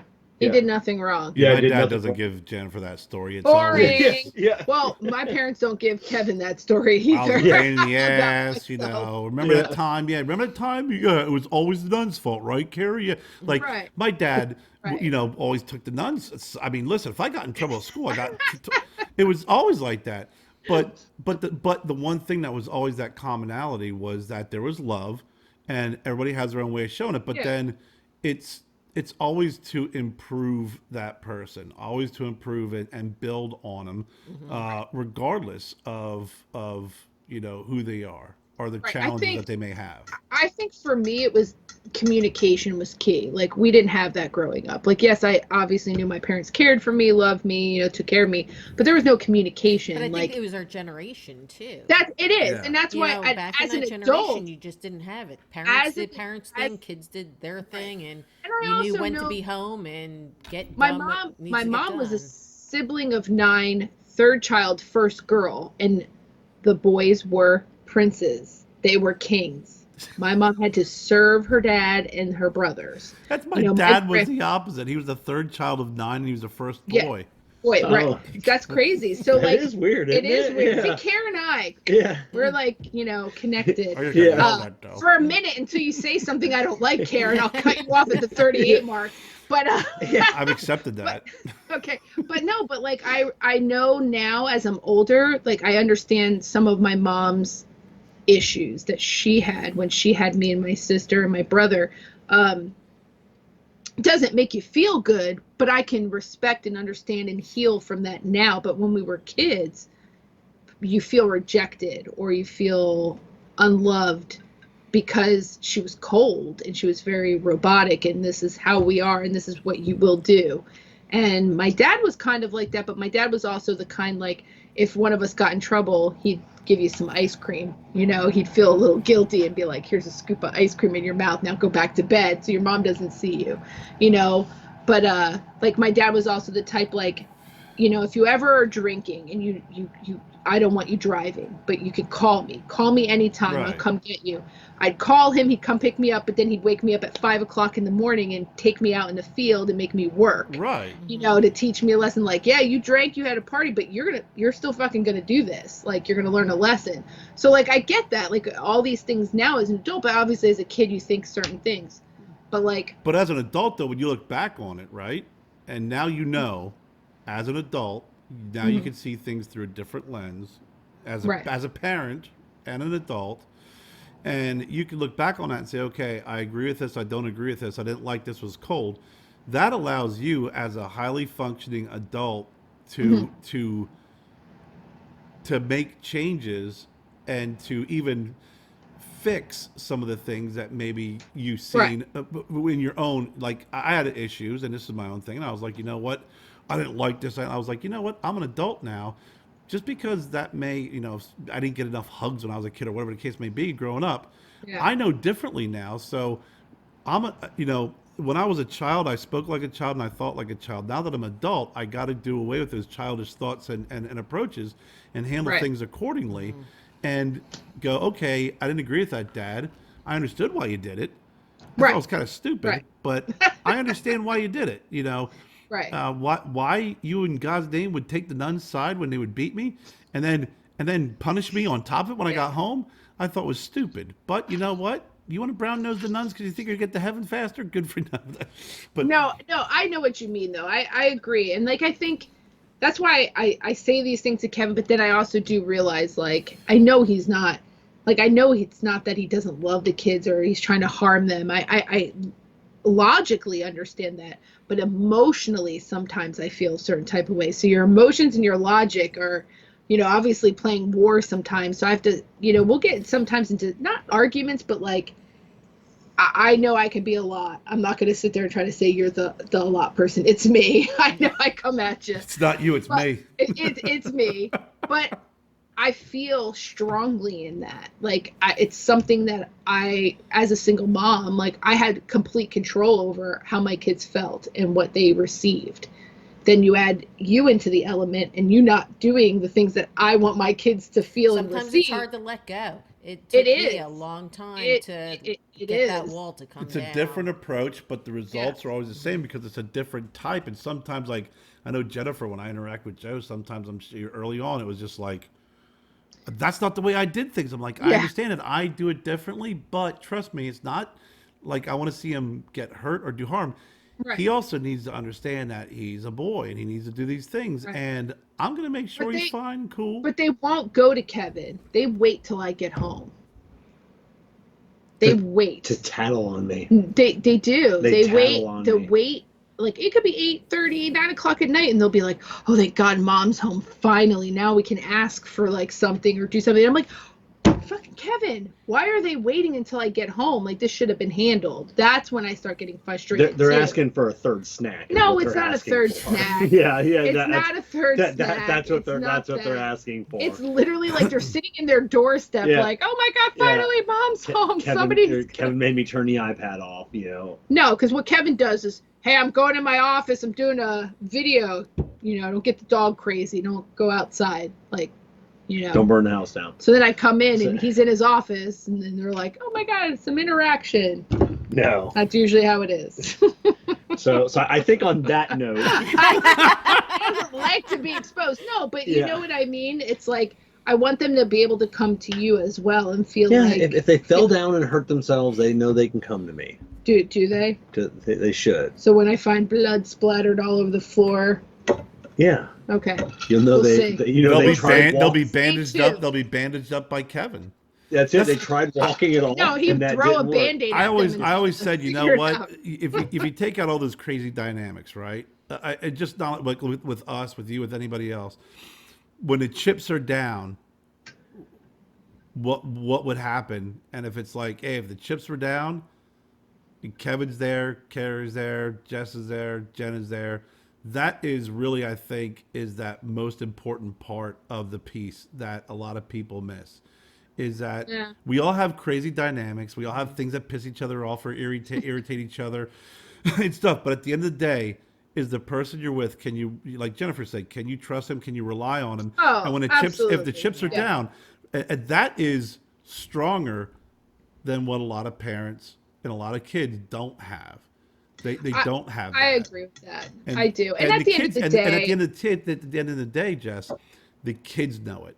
Because they may do listen, I know I can milk this from mom. I know I can milk this from dad. I know I can do this, play one against the other. I can do Kevin didn't let me do this or Kerr didn't let me do this. True. And then they come to you like, bullshit. They're just fucking milking you for whatever. But at the end of the day, when the chips are down, that's all that matters. No, it's true. And I know, like, I don't ever hesitate. I would never leave the kids with you if I felt like they weren't being well taken care of. I know that that's a control thing for me. Like, the one thing that I feel like I have to have control over is that, and I don't have any control. Well, next week's show, we're going to talk about how we're going to help Jess with her control. But I'm not a control freak. Kevin is a control freak, but that's the one thing I can't control at all, and it drives me absolutely insane. So Kerr, if you just make sure later on, just send me the invoice for this therapy session. And I'll make sure I get that paid. I'm going to charge you extra. I guess she yelled at the therapist. I did. I did. So we made progress, though. We made progress. So yes. On that note, we should wind it down. Hold on. Was there a way you wanted to end your story about your road trip? We're sitting next to each other. We're not yelling. We made it home safely. We made it home safely. I didn't freaking throw anybody out the car. No. That's good. We did do something super fun and crazy on the drive. Are we allowed to say it on air or no? No, maybe not. Yeah, we'll tell you. Later. Yeah, we did something. It was fun. It was. Well, I definitely need to know. So it wasn't anything say it on air. You better tell me afterwards. It was normal, healthy, fun shit that should be experienced at least once or twice in your life. Awesome. But no, it was just the trip home was good. It was long, but everybody did fine, and nobody's got hurt. Yeah. No accidents, no injuries. Nobody got hurt. That's the end of a trip as long as nobody got hurt. The co-pilot did their job then. Yeah. Nobody yelled and argued. No one got pissed off at each other. We've had some road trips. No one cried in the car. We've had some road trips where with my sister and the kids where me and my sister and I have gone at it and it has gotten ugly. But this one was a good road trip. It was. I'm about to take a solo road trip here soon. I'm gonna fly to go see Graham, pick his car up and drive back by myself. So I am gonna blast some music. I'm gonna stop at all the stupid shit you're not supposed to, and be like boop boop. That's it. So yes. So. Can't wait till next week. We'll figure out a topic for next week. And I think you guys got to figure out a topic where I become mute. Yeah. I don't think that exists. You have to. You have to find something where I cannot say anything. So we'll end it the way we always do. I'm Kevin. I'm Jessie. I'm Kerr. I'm Jen. And we are Broadleaf Bullies. No, bullies. From Kevin. What? I'm Kevin. Oh, hold on. Start. No. We're just all this is staying in. By the way, I'm Kevin. I'm Jessie. I'm Kerr. I'm Jen. And remember, bullies make good friends. From Kev, Jess, Kerr, and Jen, we are the Broadleaf Bullies. Thank you for joining us, and remember, bullies make good friends.